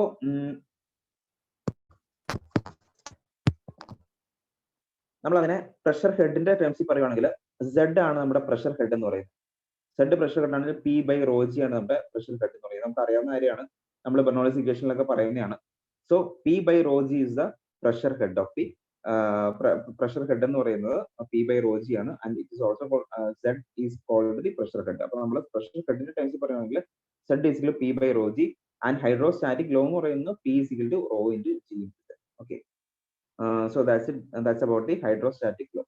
Okay, so നമുക്ക് അപ്പൊ ഇത്രയും പറഞ്ഞത് ക്ലിയർ ആണെന്ന് വിചാരിക്കുന്നു. ബാക്കി നമുക്ക് അടുത്ത ക്ലാസ്സിൽ കാണാം. Okay, thank you.